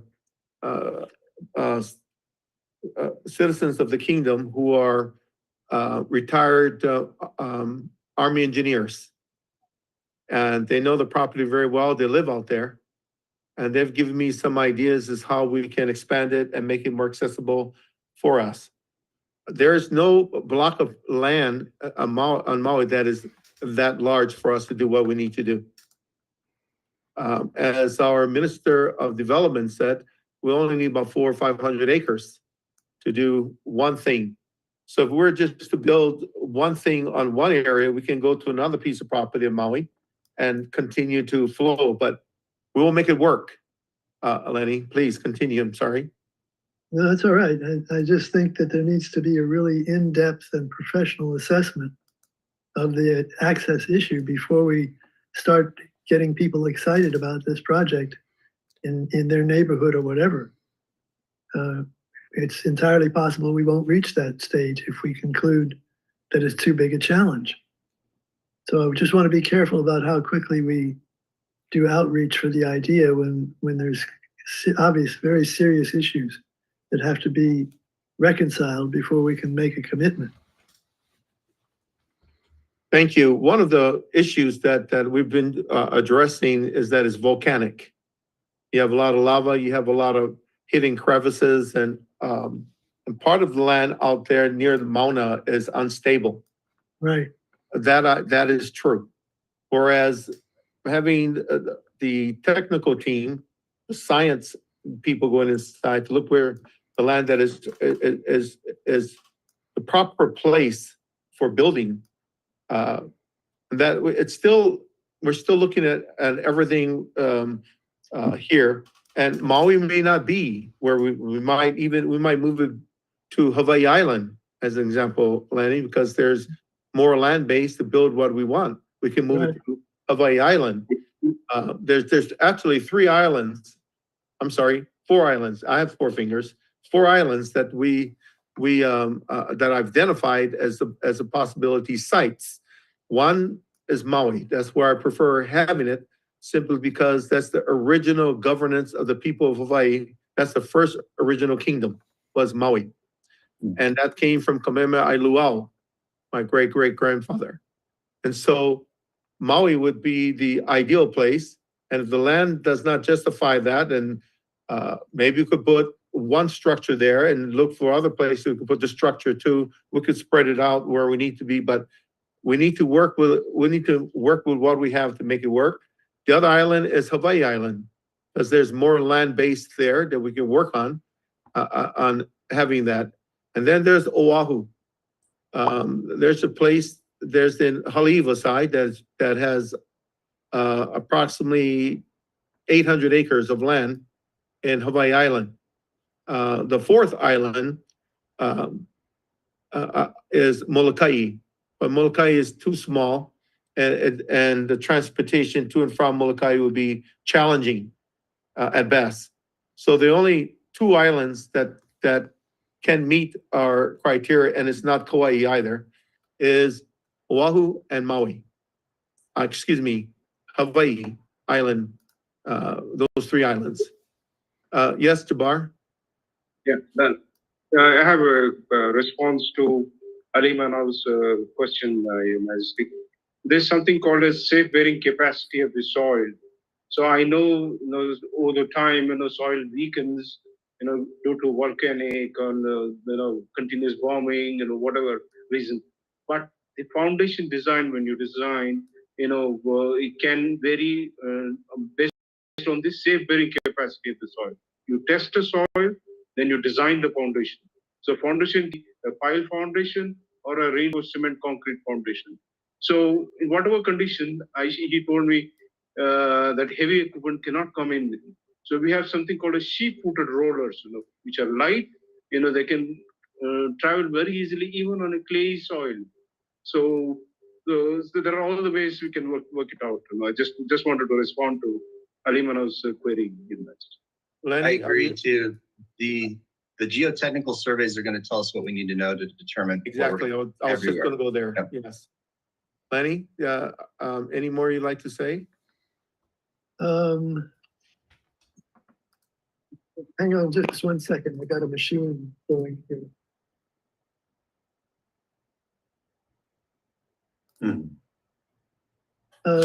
Maybe another option is to bring in lots of bamboo and build everything out of bamboo. Well, Just a thought. thank you. But I do think, we need to be real clear. I'm glad there's a geotechnical study going to be done. Thank you. Be real clear on what that soil can support. Thank you, Lenny. Let me get back to Palani real quick, please, Abel, and I'll come to you. Hana, beautiful spot. Access to that area, because in the past, there has been a big problem with straightening that road or widening that road. That is going to be the biggest issue with Hana. If you're accessing from the old Hana Road, if you're coming from Kaupo, yes, coming from Tadachi Winery, okay, now that's all open cattle range. It's wide open. It's the dry side, okay. So and then there's another access coming up from La Perouse, isn't there? Yes. Yes, and that comes through. I guess Oprah has some place down there, up in that area there. So there are we have to look at other access besides the Hana Road to get to Hana. Would be an option for the issues of getting bogged down with community access issues or realigning the road, because that's the thing that makes Hana. 56 bridges to Hana, 1-lane bridges. That's, and another thing about and I don't know how this plays into everything else, but one of the big issues we have right now is burial, and we've had that issue with your ancestors, is burial issues. And one of the aspects of a spiritual land base, or puhonua, it is this, the reason why Na'anaele will not extend their trails into Iolaka'a in Kaneohe, because it always has been recognized as the burial of the kings. Keys buried in there, all of the leaves are buried. So you'll find burial you know, so the burial has to be a part that will help, you know, settle the issues on our native and our Kupuna burials. Okay, so I think, you know, that has to come into play. I agree with you. 1 second, I agree with you. Hence, I have spoken to the burial council and others out of Oahu and out of the islands, and with Middle Atlantic Trust and other people regarding the very subject matter that you made. Hence the Royal Mausoleum. Right, that's why I bring it up. And the Royal Mausoleum is where we can bring our Iwi Kupunas and put them in a very respectful, beautiful place where the people can know their name, who they were, and etc. That was the idea behind the Royal Mausoleum, aside from my family, but that as well. And can we have I like the idea of more than one island, Yes, certain places for one island. Yes. Another thing, just a little story off to ask about the badges. oh yes, And how the police look at the badge. On the badge is the Pololo sticks, 2 of them. A little story back in history when Uncle Sam was every Wednesday, Thursday was going to the washerette. We take, you know, haul the stuff out of the valley, go to the washerette on Wednesday, okay? Well, one day at the washerette, Honolulu Police Department pulls up. They had closed down the Pali Highway, shut down the Pali Highway all the way down to Oahu. Traffic was backed up, and they were looking for Sam Lono. The police was looking for Sam Lono. They found out he was at the washerette. They came there, were there with the washerette. They said, we need your help. They said, what was the help? We said, well, somebody put 2 polo sticks and blocked the Pali tunnel. And no policeman in Oahu would touch it. So they went looking for this kahuna in Kaneohe so he could come up and remove these 2. So when they came and told him that, he was very nervous, Your Majesty, because one of the Pu'ololo sticks is buried in the Olaka. aye, So if one of them was put up by the other side, okay, then that would have been, he could not leave that area, that side of the island. So we got up to the Pali and he drove up there with the police escort, and he walked in, and you know, we can feel things. So he walked in and realized it was 2 coconuts and bamboo sticks. So he walked up there and knocked it down, and they opened up the freeway. I'm telling you that story because of what significance that polo stick is for the police department on that badge. Okay, so that's my thing on that. Another thing about there, you know, you talk about Hana in the water. I always see that there has to be Taro Patch. and we're going to build that. Okay. Taro Patch and Ulu, and that's Auntie Victoria's. She's going to be doing that. Our place, our peace center, everything will be self-sustainable. Everything on that land will be self-sustainable. It'll just be absolutely bring it back to how our Iwi Kupunas had envisioned it, and we're going to make it into reality. And I'd like to, Abel, go ahead. You have a thought? I was just gonna mention, while we're designing these buildings, to make sure we consider the use, like Lanny said, of like bamboo, but also the cement printing and the 3D manufacturing of buildings that is just rapid, really cost effective, and only uses the stone that's on the site. So just remembering some modern building methods to complement some of these structures. Beautiful. I've actually been having meetings, Abel, in regards to that. We've been meeting with Auntie Victoria, but with others also on these different technologies. And we're making sure that we use the right ones to do the right thing. That fits within the culture and the Hawaii. And hemp was brought into the conversation as well. Awesome. Thank you, everybody. I'd like to bring in our hereditary chief, Phil Lane. Bring him in now, and for him to introduce the guests that he's invited. Chief Phil Lane, are you there? Yes, I am. This is Phil Lane. Go ahead, Phil, please.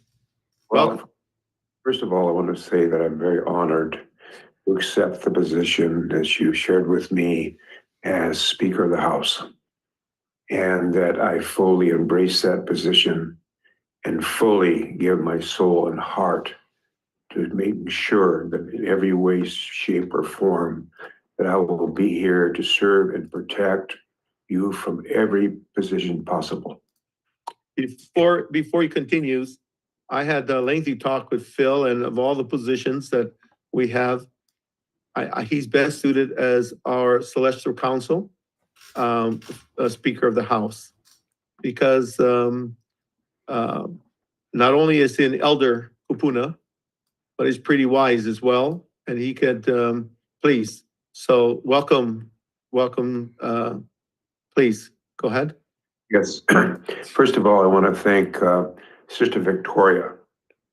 Your prayer was so deeply moving. It came from the heart of the soul of what is behind me. And what's behind me is a series of sacred maps that have been made by a dear brother, Douglas Tolchin, who is here with us, to a way to reframe how we're looking at our Mother Earth.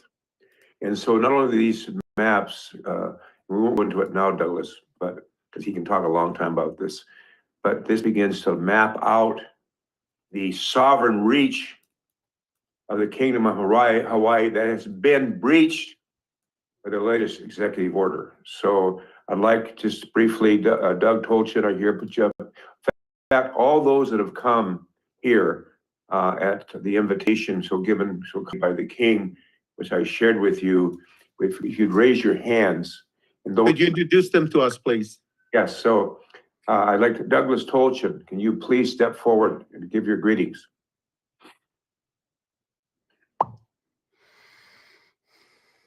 Wow, thank you so much, Phil, and it's a great honor to be here, and thank you so much, and it's beautiful to see that map up there.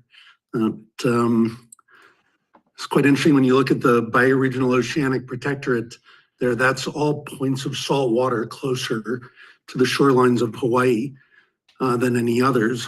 And as you can see, it's much larger than the exclusive economic zone of 200 nautical miles that all the nation states have said. And I think, yeah, I'm very interested to see how the Hawaii bioregion evolves through time. And yeah, it's a very special place in the world, the most remote land on Earth. And I think a lot of miracles are coming that way. And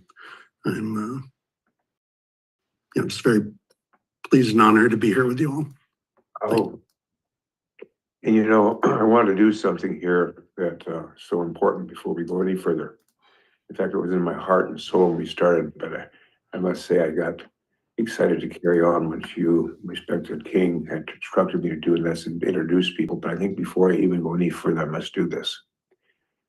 You know, there's a power that transcends this physical world of time and space. And we know there's no death, just a change in worlds, celestial kingdom, whatever you want to call it, other side camp. And one of the great people in my life that I had the honor to meet, her name is Pearl. And Pearl's love and care and compassion for the King far transcends this physical world of time and space and the member of soul sounds of the world of names. And so I met her, and we, of course, really bonded through horses. I loved quarter horses. My dad was the real star of that, but we talked and visited and had a really deep feeling for both her inner beauty and her outer beauty and the kindness and how she met challenges. And so after that very close establishment of brother-sister-like type relationship, she went on to meet His Royal Highness. And they had one of these loves that went far transcending anything you can imagine. Still here, still there, I feel it. But before we go any further, I just want to say a prayer. Let's say a short prayer and song in her honor. Because it's through her power, it's through her energy, through her love, we were bound together here to stand together no matter what happens, Halmi chante washtelo shukmano he meado chinupasaba meado halmi chante washtelo otukasha wakantaka. I want to give thanksgiving this day for my beloved sister Pearl, wife of His Royal Highness King Edmund, who is here with us and brought us here together. We give thanksgiving with our heart and soul.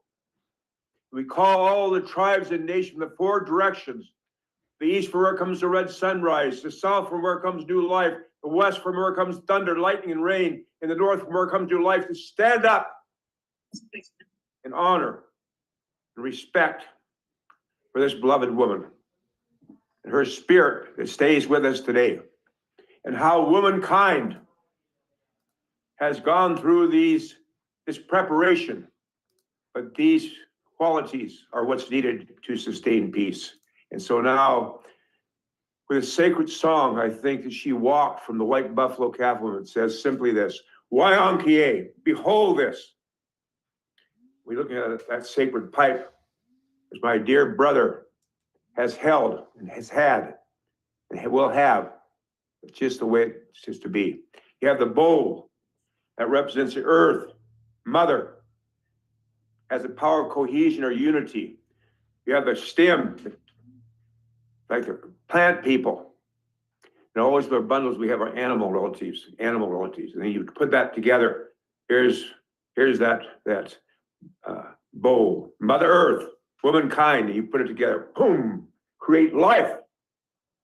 You hold that, you pray, respect, because what you're saying is, Wayankie, behold this, Chinupa Kile Wakanilo, the pipe, it is sacred, meaning the earth, which we're standing on right now.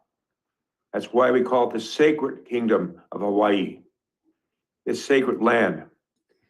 And you have all the animal people and plant people there. Of course, we have ourselves.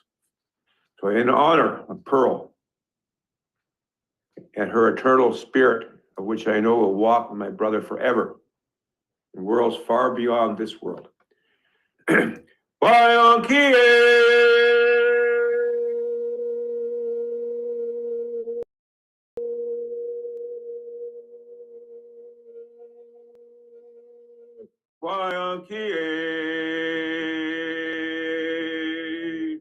Wayankie, Wayankie, Chadupa Kile, Wakayelo, Wayankie, Wayankie.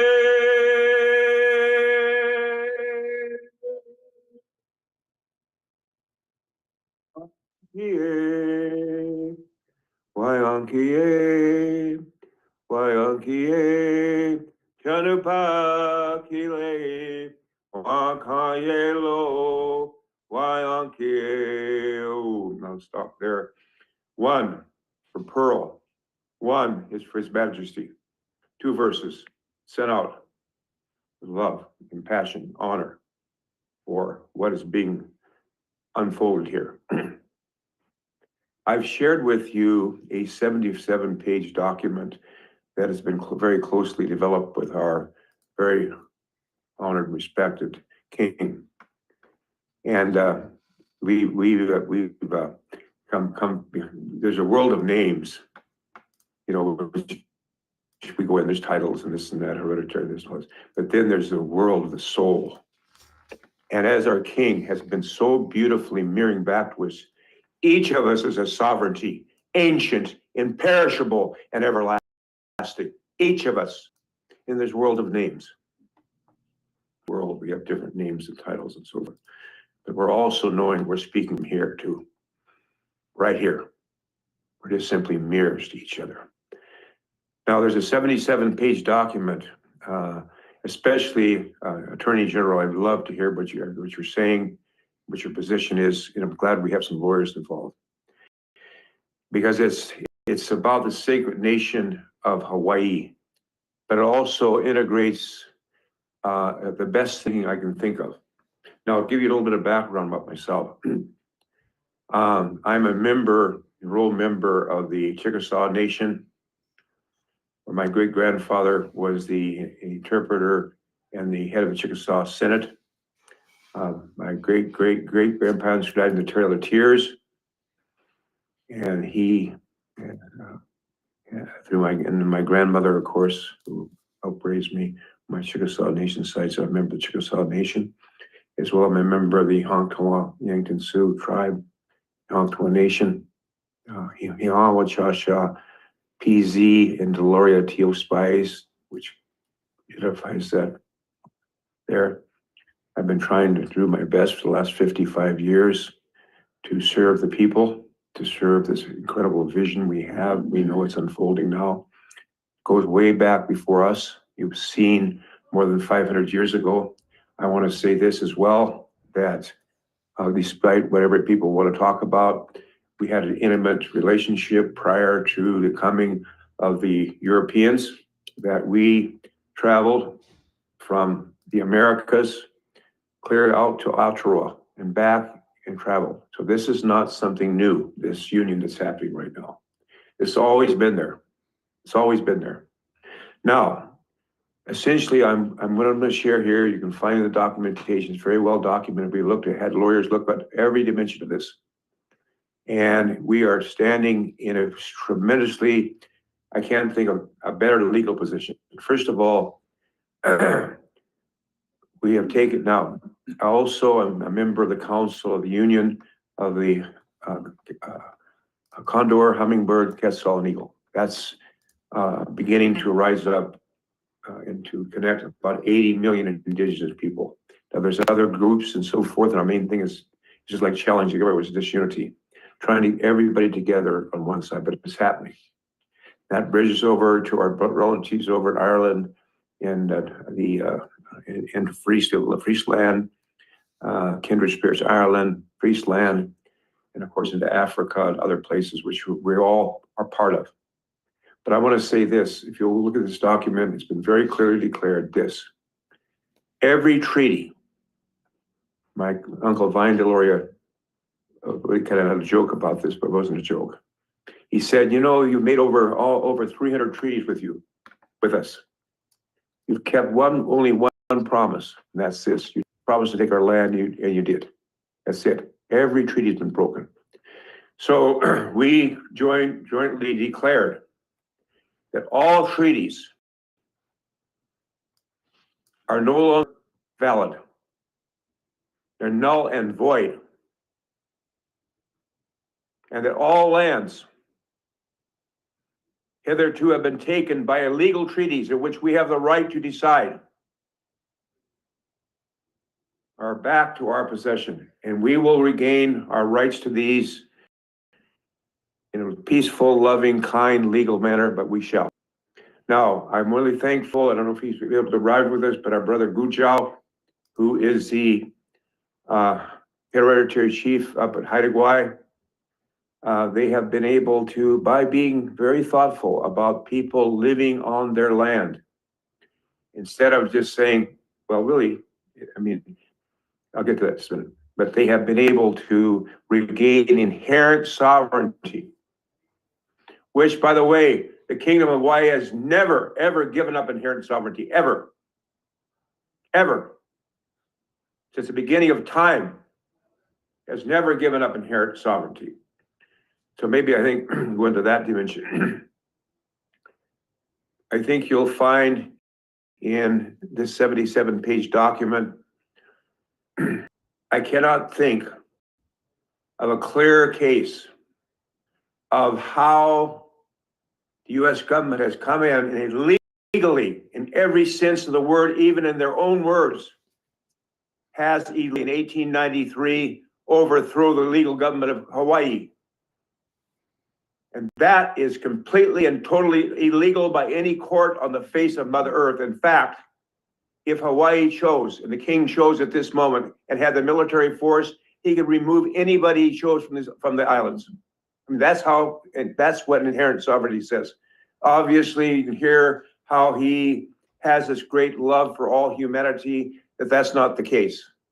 At the same time, these colonial laws that have set us apart that think they can make executive orders. It takes, by the way, the most sacred fishing lands to the people of the Pacific. All island nations has just been made and rendered in April. These things cannot stand. So we have declared without question. And I stand here beside my dear teacher, Vine Deloria Jr., who has been with me since he came and actually, he actually spent his honeymoon at my parents' home out in Walla Walla. So I stand with that kind of conviction of saying all these treaties have been completely violated. It's time to have settlement here. Enough apologies without restoration. They're meaningless. In fact, they're profane when you make apologies and think you made something big when you haven't as well. So that's for those who are given at least the decency to recognize as the true sovereign nations we are. But then to those relatives who they didn't even give a chance, they didn't even give an opportunity to do the same. And they are everywhere on Mother Earth. And of course, right in the center of that is the Kingdom of Hawaii. And we have a very strong legal foundation now, directed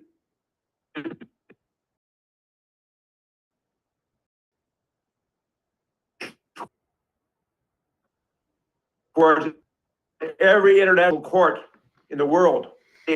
This is completely illegal. And so we're declaring today, as we declared, the U.S. government no longer has any legal title to Kingdom of Hawaii. That is in the hands of our king. They have no more right. We have to think about those things when making decisions. We have the right, speaking in a humble way, from what I understand from our beloved king. Really, if you look at this legally, we have the right to do what we choose to do. Now, obviously, you can hear from the king, we're going to do that in a way that is not respectful. At the same time, we have Chief Gujao, who's done this by speaking kindly and lovingly to those who live there, who truly are committed to Hawaii or to his land, Haida Gwaii, truly committed. And how this nation state can, in fact, as prophesied, by the way, this is an ancient prophecy. It said, if we could not rise up to bring this new vision of a new world in the Americas, it would rise up in the midmost heart of the ocean. And that's what's happening right now. It's fulfillment of prophecy, 100%. So I want to say, in that 77-page document, you're going to find, I think, a very, very strong, solid case. I think that we're completely, obviously, I'm just saying this that from my own experience at 80 years old, and we're in draft. The universe is in draft, and what we're going to see happen these next few years are going to be astounding, more than astounding. It's already begun astounding, but from the midmost heart of the ocean, there is a new cry. There is a new land emerging. And I'm so thankful to have the opportunity to return to this sacred place that is going to resonate all through until we get to Tennessee in April, and then on into Ireland. Boy, that's going to be something to Ireland. From when we're coming there on the 8th, leaving on the 22nd. King will be there. That's going to be more of this incredible unfolding. The heart of hearts is going to embrace and hit.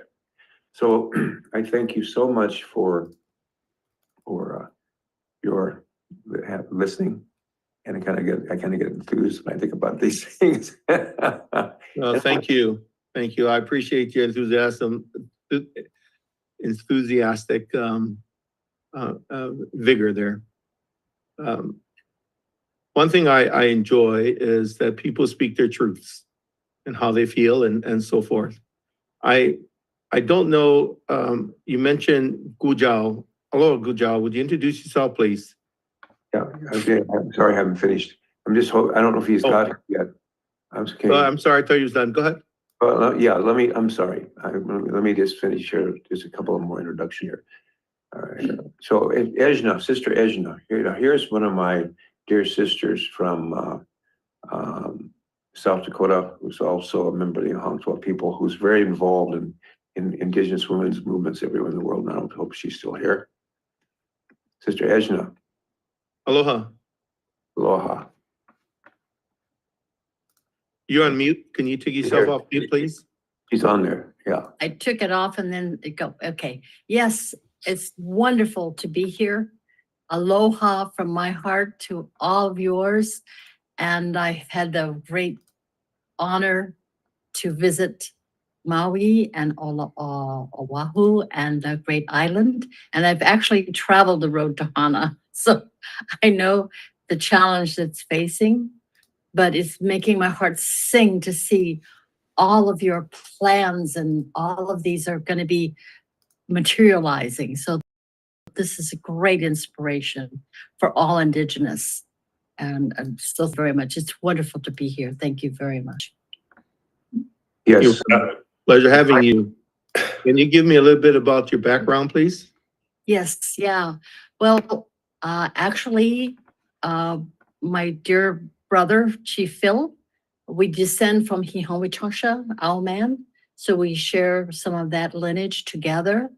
And then from my father's side, I'm also part of Sitting Bull's clan, that lineage. And then from my grandmother's side, the Dakota 38+2, there was the great hanging, which was part of American history, was the biggest mass hanging. Those people that were remaining were brought over to South Dakota, and that's Crow Creek. So that's where I'm enrolled, is in Crow Creek, South Dakota, from that lineage. And then also from my father, both sides.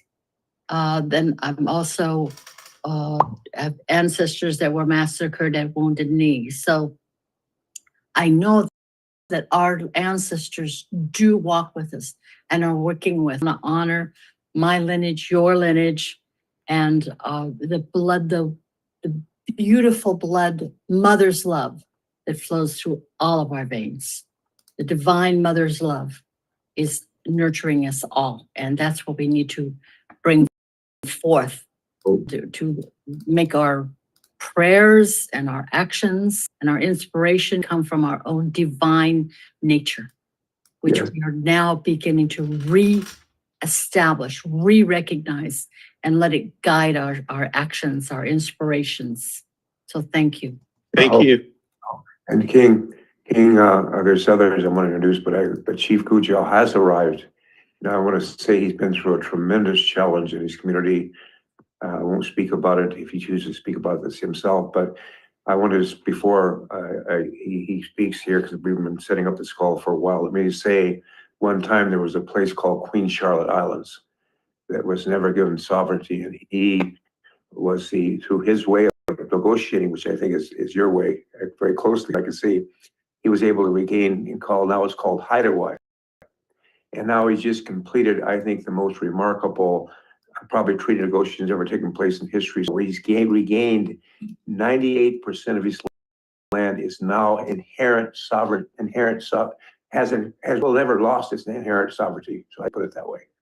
2% he has in fee simple, but I think his process of negotiating for that process is something to be learned. So Chief Gujal, if I may, thank you, brother. I know you've been through a lot this last committee. What happened was young people he knew. Yeah. I'll let him speak. Yeah, probably. Yeah. Go ahead. Singela Kidanta Hanadiki Gaga. I'm honored to be here in this room with you, Your Majesty, and my brothers and sisters from the Pacific. So we consider ourselves to be North Pacific Islanders, and we're just south of Alaska. And as our Chief Phil has mentioned, like our lands are, it's about 4,000 square miles. And we had never done a treaty. We'd never agreed to Crown rule as it would be. And through a number of strategies, which included court, which included action, which included alliances all over the place, we did eventually, just in the last year, sign an agreement with the Crown that recognizes, not giving us title, but recognizing the title that already exists. And, there's a lot of similarities between your land and the treatment. Colonialism was similar everywhere, and there's things to be learned from each other's, and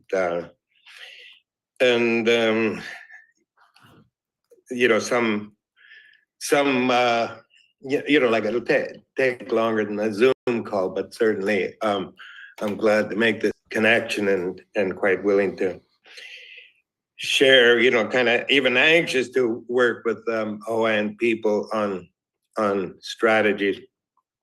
And it was, as the chief was saying, it was done with respect and, with the support of all the people. The situation is here in a lot of ways. It's a fairly big land area with very few people. There's only, I think, 4,000 or 5,000 people living here. And I don't know, about half of the people living here are settlers, and they do all support where this back. We were in court a few years ago, and they said they'd rather trust their future to the Haidas than the federal or provincial governments. And so, a lot of changes for us, in that we have to determine, our own way now, and it's a lot of challenges that we certainly are anxious to meet, and a lot of opportunities as well.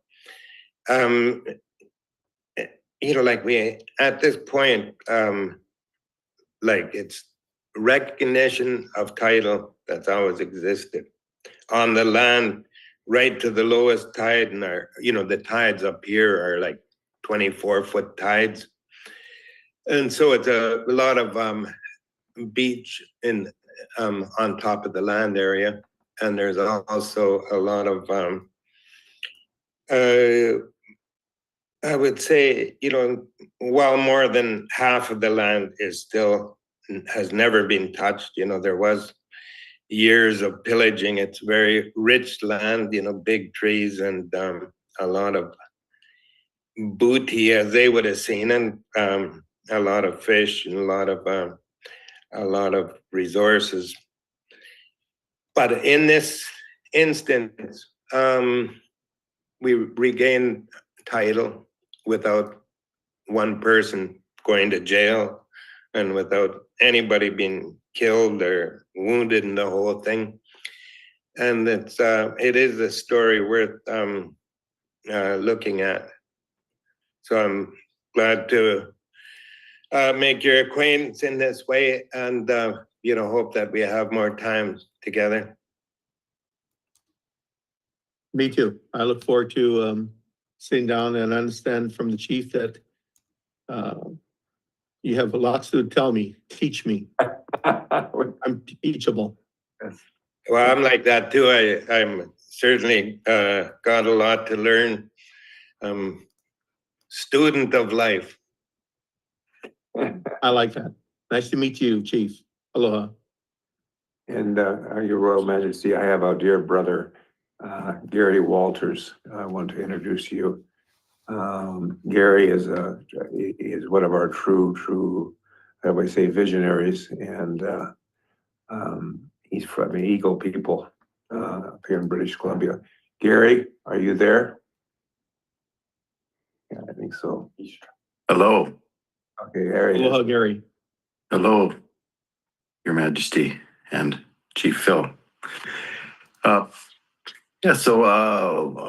life path in recent years, since coincidentally meeting Chief Phil, is really just to assist these leaders as I can.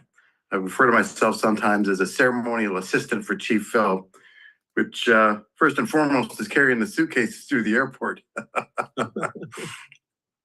And yes, I myself come from hereditary chief Eagle people lineage in South Central British Columbia near the Washington state border. My sister's the elected chief last 8 years. I'm very proud of that. And I feel I walk very lightly upon this world. And some people have in recent years used the inadequate labels, a healer in the traditional sense, a shaman, a seer, a heoka, a thunder dreamer. And yes, as I say, inadequate labels such as these. But I respect all aspects of my spiritual self, physical self, and my connection to everything and all, and consciousness and those sort of things. So I just look forward to continuing to support the people that are trying to change the world in a good way. And it's an honor to be here. I love you all. Thank you. Thank you for coming. I hope that this being here, you folks have learned about the vision of what we're moving toward. And before I introduce Harry Barry from New York, I want to introduce from Ireland, my dear brother, dear James Desmond, who, along with his beloved daughter, who are facilitating our large peace gathering, of which you will be, of course, part of a speaker at, and so forth. But Brother James, can you reveal yourself, please? Hello, everyone, and greetings to you, King Edward and Chief Phil. Again, appreciate the honor, and hello to everyone. Greetings from Ireland. Seamus O'Daswon is Anum. My name is James Desmond, which is my anglicized name of Seamus O'Daswon, and my surname Daswon means original man of southern Munster, which is the province of Ireland in which I come from. I have been on this journey now for in the last couple of years. Basically, I suppose everything has been very synchronously kind of has happened for me in the last number of years in this journey, where I found myself very concerned going back now a number of years since I have my daughter Stephanie, and I'm the youngest of a family of 7 myself. I have many nieces, nephews, grandnieces and nephews, and I'm very much aware of the realities of the global situation that we're in, both geopolitically and in regards to the global warming issues and everything else that we're facing. So I very much have been concerned in those issues for a while now, in a number of years, and been involved with a number of people in regards to basically looking into ways that we can help people looking towards the future. What is it we're facing? What are the realities of our situation, and how do we face those realities together? And part of that journey in 2020 was during the pandemic. The Irish people had a rare opportunity to reciprocate on the original Choctaw gift of 1847, which was the gift from the Choctaw Nation, who had only previously been on the Trail of Tears 15 years earlier, and forcibly moved to Oklahoma, and intermarried with some Irish indentured servants that had, basically slaves that were brought up to the Americas to work for the English at the time. And they intermarried with the Choctaw, and the Choctaw learned of the Irish famine in 1847, sold all their belongings, and they raised $108, which was a lot of money at the time, equivalent to thousands today in today's terms. And they sent a ship, 2 emissaries on a ship with provisions and supplies for the Irish people arriving in Cork and Middleton in the summer of 1847. That gift was never, though there were donations from abroad from other nations to Ireland, but the Choctaw gift was never forgotten by the Irish people because it came from a fellow indigenous colonized nation who were suffering a terrible tragedy of themselves, the loss of half of their peoples through the forced march and starvation themselves. But it was through their compassion that they and their empathy with the Irish people that they were compelled to send this gift. During the pandemic, the Irish heard of the Navajo Hopi COVID pandemic relief and had an opportunity to reciprocate on the Choctaw gift. And so they made large donations, were made individual, small and large donations were made to the Navajo Hopi COVID Relief Fund during 2020, which was a beautiful chance to reciprocate on the original gift. And the group that I was involved with, at the time, we decided, because we had already had met and worked with Chief Phil earlier and previous to that, we decided to hold Kindred Spirits Ireland 2022, which was basically an opportunity for the Irish and the Navajo Hopi delegates to come to Ireland and to share in celebration, in joint celebration of thanks, and basically also to come together, an opportunity to create more connection so that we can come together and to face the realities of our times today. So it was really, the event was really designed around that, and we never really expected it to go. We thought it was a nice way of completing the story at the time, but through the conference that we held at Kindred Spirits 2022, which Chief Phil was so graciously honoured us by opening the conference with a prayer and with a talk. We were further honoured in 2023 by being invited to Palenque by Chief Phil as representatives of Ireland through Kindred Spirits Ireland, and to be witnesses at the union of the Condor, Quetzal, Eagle and Hummingbird election of the Sacred Council. We were then further honoured by Chief Phil in Palenque by being given the mandate of being bridge builders between the indigenous nations and the European nations and beyond. And we have taken that mandate very seriously since 2023, and therefore we've organised the Kindred Spirits Ireland event, Peace Gathering for 2025, to help fulfil on the mandate given to us by Chief Phil in order to help build bridges and connections with the indigenous peoples of the world, as well as recognising our own indigeneity as Irish island nation people. We're hoping and building bridges to the European nations, not just indigenous nations. This is an example to build bridges with the indigenous and European nations of and beyond into the all over the world, hopefully to help fulfill on the 500-year prophecy of all of us coming together as one human family, so that we can actually come together and face together the realities of our times and to do the right thing by our people and by all life on earth. So I will leave it at that. Sorry for going on so long. It's a privilege to meet all of you and an honour as well to be a guest here, King Edward. And again, I thank you all for the time that you've given me. Thank you for coming. I appreciate meeting all of you. Thank you. Thank you very much. I had mentioned to King Edward, I said, brother, I might have a number of friends coming, and he said, no, so it's important to introduce him. I want to know them.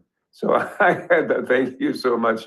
And before I go to Colin, who represents the Free Sea people along the coast of Holland and Germany, I want to invite my dear brother Harry from New York City. And if you'd give a brief introduction, please, Harry, brother.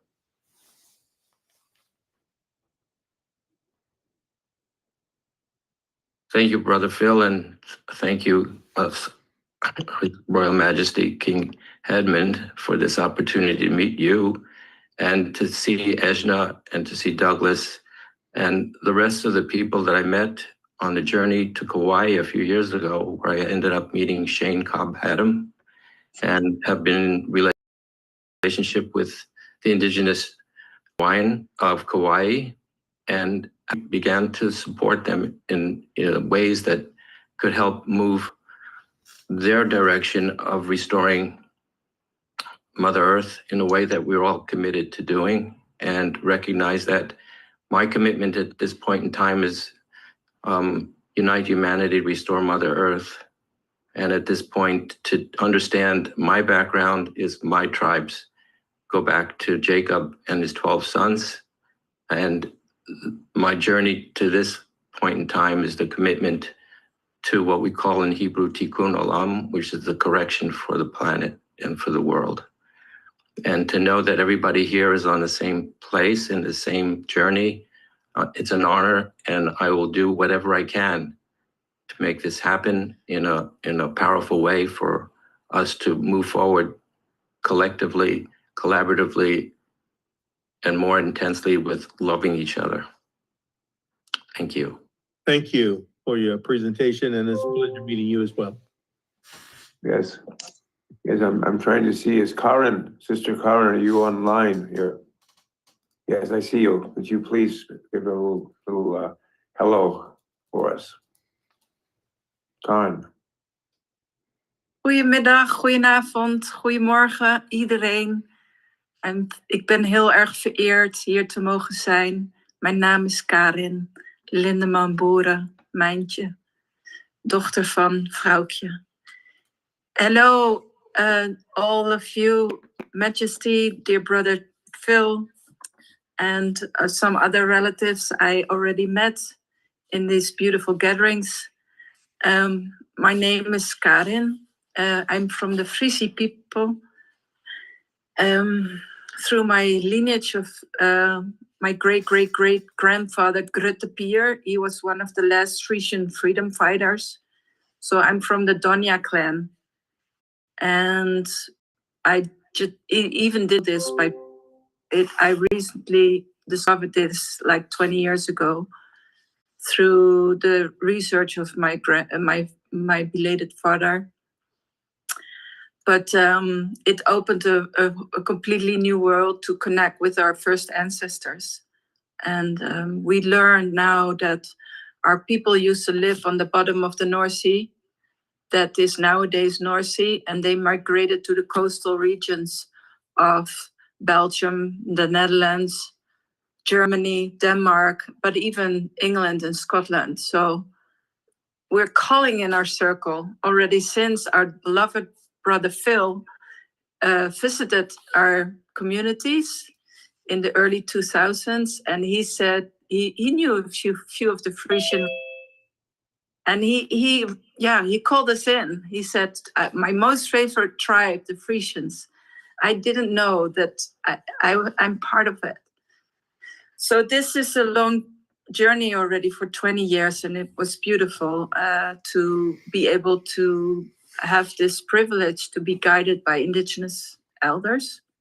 And now we have small communities traveling the coastal regions, and we have beautiful regenerative places. And what I also like to share is that we met a few of the relatives of Hawaii in Milemont, Paris. And when my daughter was traveling, she was invited into their home with the 3 children, and they are growing their own community in the Big Island and planting have their own nursery with native plants, and they're living it. And they were guests of hosts to our daughter, Charlie. So this for me is also a way of connecting worldwide with our one human family, that we build our relationships. And I'm very deeply honored to be here. We are very happy to be traveling to Ireland, and we're calling in also the other Indigenous people rising in Europe. And we'll meet soon. Danke.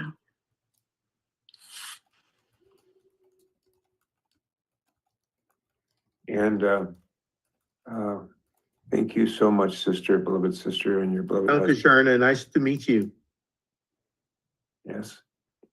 And my dear respected Majesty, dear sister who is here, we've been together here for about 5 days planning and working and things I'll share with you when we're together. Rachel, her sister Rachel, her dad's here sitting beside me, and she's in from New York. By the way, if you're in New York, she's got quite a meeting space in Soho. So sister, if you would share just a little bit here what you're up to. Your Majesty and Brother Phil, Sister Ejna, Brother Gujal, such an honor to be here and just be in service of these beautiful ancient missions, and they feel so called up from the ancestry. So I just so humbly and respectfully am learning, supporting everything I can for my brother Phil and his comforts and power for us all coming through. And in any way we can bring mutuality, be a bridge, a voice to our youth, especially through our sports initiatives, to really unite these teachings in the way you will all advise us and really empower that through our digital assets and our youth, really let them know that we're here for them. And I'll do everything I can in my power to help that bridge. And so honored to be here. It's been a real privilege. Thank you so much. Thank you for coming. Now that I've met most of you through Chief Lane, it's been an honor. Harry as well, Rachel and Chief Jawa and Douglas, and the only one I've not heard from is Roger. Yeah, and there's yes. I was just going to call upon Roger. Oh, thank you so much. You're way up, you're more than me.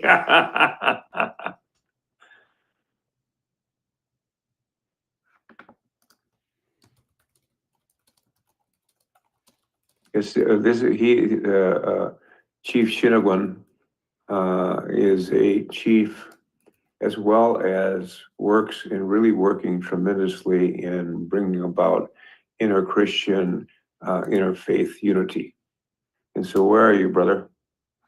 I'm here. Okay. Can you hear me? Aloha. Aloha. And Honijanan is Nambinikan. I am Chief Ojima Sanajwan. I'm Kickapoo and Potawatomi from Kansas. I'm a retired professor, emeritus from Scottsdale Community College. And I have spent a lot of time in Hawaii, and I've actually worked with your kapu, Quila Clark and Kamaki Kanahele in the past, doing healing ceremonies and so forth in your land. But on the outside of that, even though I'm retired, I'm currently, I serve as an apostle in what they call the Joint Conference of Restoration Branches. One of my main focuses is on Native America. And I serve on the Council of the Eagle, Condor, Quetzal, and the Hummingbird, which covers from the Arctic to the Antarctic. And one of our goals is to reach the indigenous people with the Nephite record throughout the lands with no strings attached, no institutions attached to that. We just feel like this is a record that is important to our peoples in the past, and we would like to see it go back into the hands of our indigenous peoples once again and let them do with it what they choose. Also been trying to other Christian denominations as well to help unify them for a bigger purpose. I think there's just so much going on in the world right now that is incredibly important, and just wanted it to help serve to my ability. So also, I guess some people were sharing a little bit about their heritage. I'm one of those people, like many of us, so if you send 57, that's probably a good description for a lot of us. Even though I'm tribally enrolled at Kickapoo, I'm also Potawatomi, which is Council of Three Fires, and I'm also in the Grand Governance Council that serves in Canada and the Great Lakes. And on my mom's side, I'm a 10th generation direct descendant of Pocahontas, and that is for real. That is the line on my mom's side, and as well as Cherokee on my mom's side. My father's side, it's quite a variety of Kickapoo, Potawatomi, Shawnee, Iowa, I think what else, and some European descent. So for many of us, we wear many different hats, you might say, I guess, and cultures within us, and I value all of them. So glad to be here, glad to be asked, and glad to be able to share. I do also want to say I loved your vision that you shared today. The only thing I would love to see is more in Polynesian design within your architecture, especially on the external part. I just think when I've traveled and spent so much time in New Zealand with my Maori brothers and sisters and Hawaii and stuff, I just think we have so much to offer from our indigenous cultures as far as the beauty of architect and design. And I would really love to see that on the exterior of all your buildings. I just think it needs to be seen. And when I looked at it, I thought, wow, they're beautiful buildings, but they're still too colonial for me. I want to see that indigenous reflection worldwide. We have much to offer. So thank you. We have an entire planning stage for that, just saying, but we are definitely on the same thought. Yes, sure. Thank you. Chief Miigwech. Thank you. Thank you for your presentation. And as our Minister of Development said, our buildings will be indigenous exterior as well. And it will be in harmony with the landscape, the foliage, and all of that will be in keeping as it was done in ancient times. The pilihalis and all that is very, very essential as we build. And as we build outside of the Hawaiian Islands, it'll be the materials of that land as well. And whether it's around the on Turtle Island or wherever we go, it'll all be encompassing their materials as well. Thank you. I appreciate your talk. We have approximately 10 more minutes before we sign off, and I have to bring this to a close.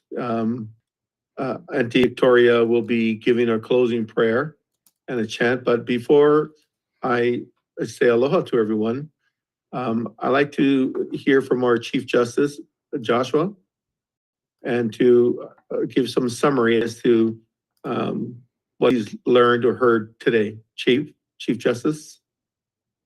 Good afternoon, Your Majesty, and good afternoon, chiefs and honored guests and non-guests, as the King has said. My name is Joshua Cotter. I'm an attorney licensed in multiple states in the United States. I live in Utah State. And I don't know how this transpired, but the King selected me to serve as the Chief Justice for the Supreme Court of the Kingdom of Hawaii. I've worked for decades with Indigenous people, previously living on and serving the Navajo Nation, mainly in the medical aspect and arena relating to and working with Indian services. And I've learned much from today's presentation. And I love, there's not a strong enough word in the English language. I love and adore and cherish tradition and all things ancient and Indigenous people, their traditions and cultures. And these kinds of meetings simply always leave me feeling utterly and completely ignorant to the volume and amount of knowledge and wisdom there to gain. I'm here as a servant. That's how I see my role. Serve at the pleasure of the King, and I'm here to assist any and all of you as well. And any and all of you are welcome to contact me anytime you like, without reservation or hesitation. Thank you. Thank you, everyone, for coming. It's been very enlightenment, I would say. Your Majesty, Yes, I want to just touch on something that happened yesterday. please. In Hawaii, the U.S. Army has been leasing thousands of acres to use for bombing and other destructive activities. And they prepared a final environmental impact statement to justify their getting a renewal of their lease. And the people rose up. There were 1,300 testifiers that showed up and they defeated the U.S. Army. And the Board of Land and Natural Resources decided not to support the EIS, the Environmental Impact Statement. And it's a rare occasion when we can actually put the Army back on their heels. But it was a great victory for the people. Yes, definitely. And I of course, I was well aware of all of that and encourage some of the individuals there, but that's wonderful news. That's a nice way to sign off on that positive, that we are rising, we're conquering, and we're making a difference. And how beautiful is that? I know that there's some of you that would like to say something. I apologize for not enough time here, but I want to acknowledge all of you as very, very special. And I love you all, and I really respect the dignity in how you conduct yourself. And it's always a pleasure for me to see this. And thank you all. And we'll see you in a couple of weeks. Auntie Victoria, I'm sorry we're lacking time, but we have approximately 3 minutes. Ai, kia, e nā mo'i. Mahalo nui a oko, e na hoa aloha, e na ohana. I'd like to bring a pule to give gratitude to Vai. Vai, the waters of life. Without that, we would not be here.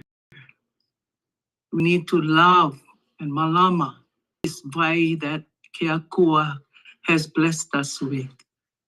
I will do the chant really slowly in Hawaiian, and then I will repeat it in English so all my brothers and sisters and ohana can understand what I am saying. Mahalo nui ea mo'i, mahalo nui ea na hua aloha. I kalani, I kaha, I ke kanaka maoli. In the heavens, in the breath, in the native Hawaiian. Hele mai kawai o ka po kawai huna ona kupuna. The waters of the night arrive, the hidden waters of our ancestors. Na kawai kanyana ke kuahivi. Streams resound through the mountain ridges. O ike kawailani konamana. The celestial waters reveal their divine power. Ikalani, ika, ina kanaka mauli. Kukawai kapu ka piko aina. Sacred waters rise at the navel of the land.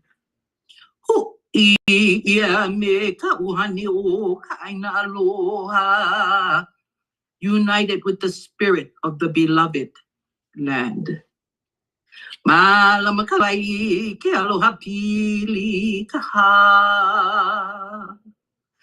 The water tends to the love bound, to the breath. Ikalani, ikaha, ina kanaka maoli. In the heavens, in the breath, in the kanaka maoli, native Hawaiian. E o kahikam o kau kau o ya loko kau. Let the genealogy flow within the current. He vai ola, he vai mana, he vai ho'i kalipo. Water of life, water of power, water returning to the deep. O ke kai ka maluai ka o na kupunai. Return to the sea, the river mouth, the house of the ancestors. Ikalani, ikaha, ike kanaka maule. In the heavens, in the breath, in the native Hawaiian. Mahalo nui ia oko, ia amama uanua. Mahalo. Thank you, everyone, for everything. I'm looking forward to talking to you all later. So we got a couple of minutes if anybody would like to say something.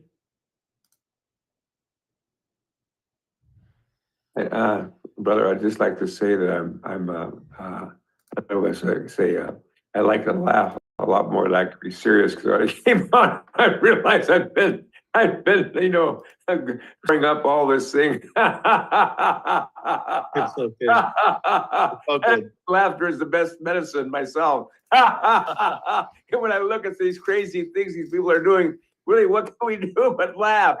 And I sure look forward to visiting with the legal crew as soon as possible on these actions, because they're pretty crazy. That's all I needed to say, is that I'm not too much of a preacher here. I just had a lot of energy built up and back up for this day, a very important day. That's what I wanted to say. Thank you so much.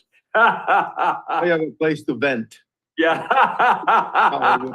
Exactly. Aloha, everyone. God bless you guys. Aloha. Aloha, everyone. Aloha. Aloha. Aloha. Aloha. Aloha.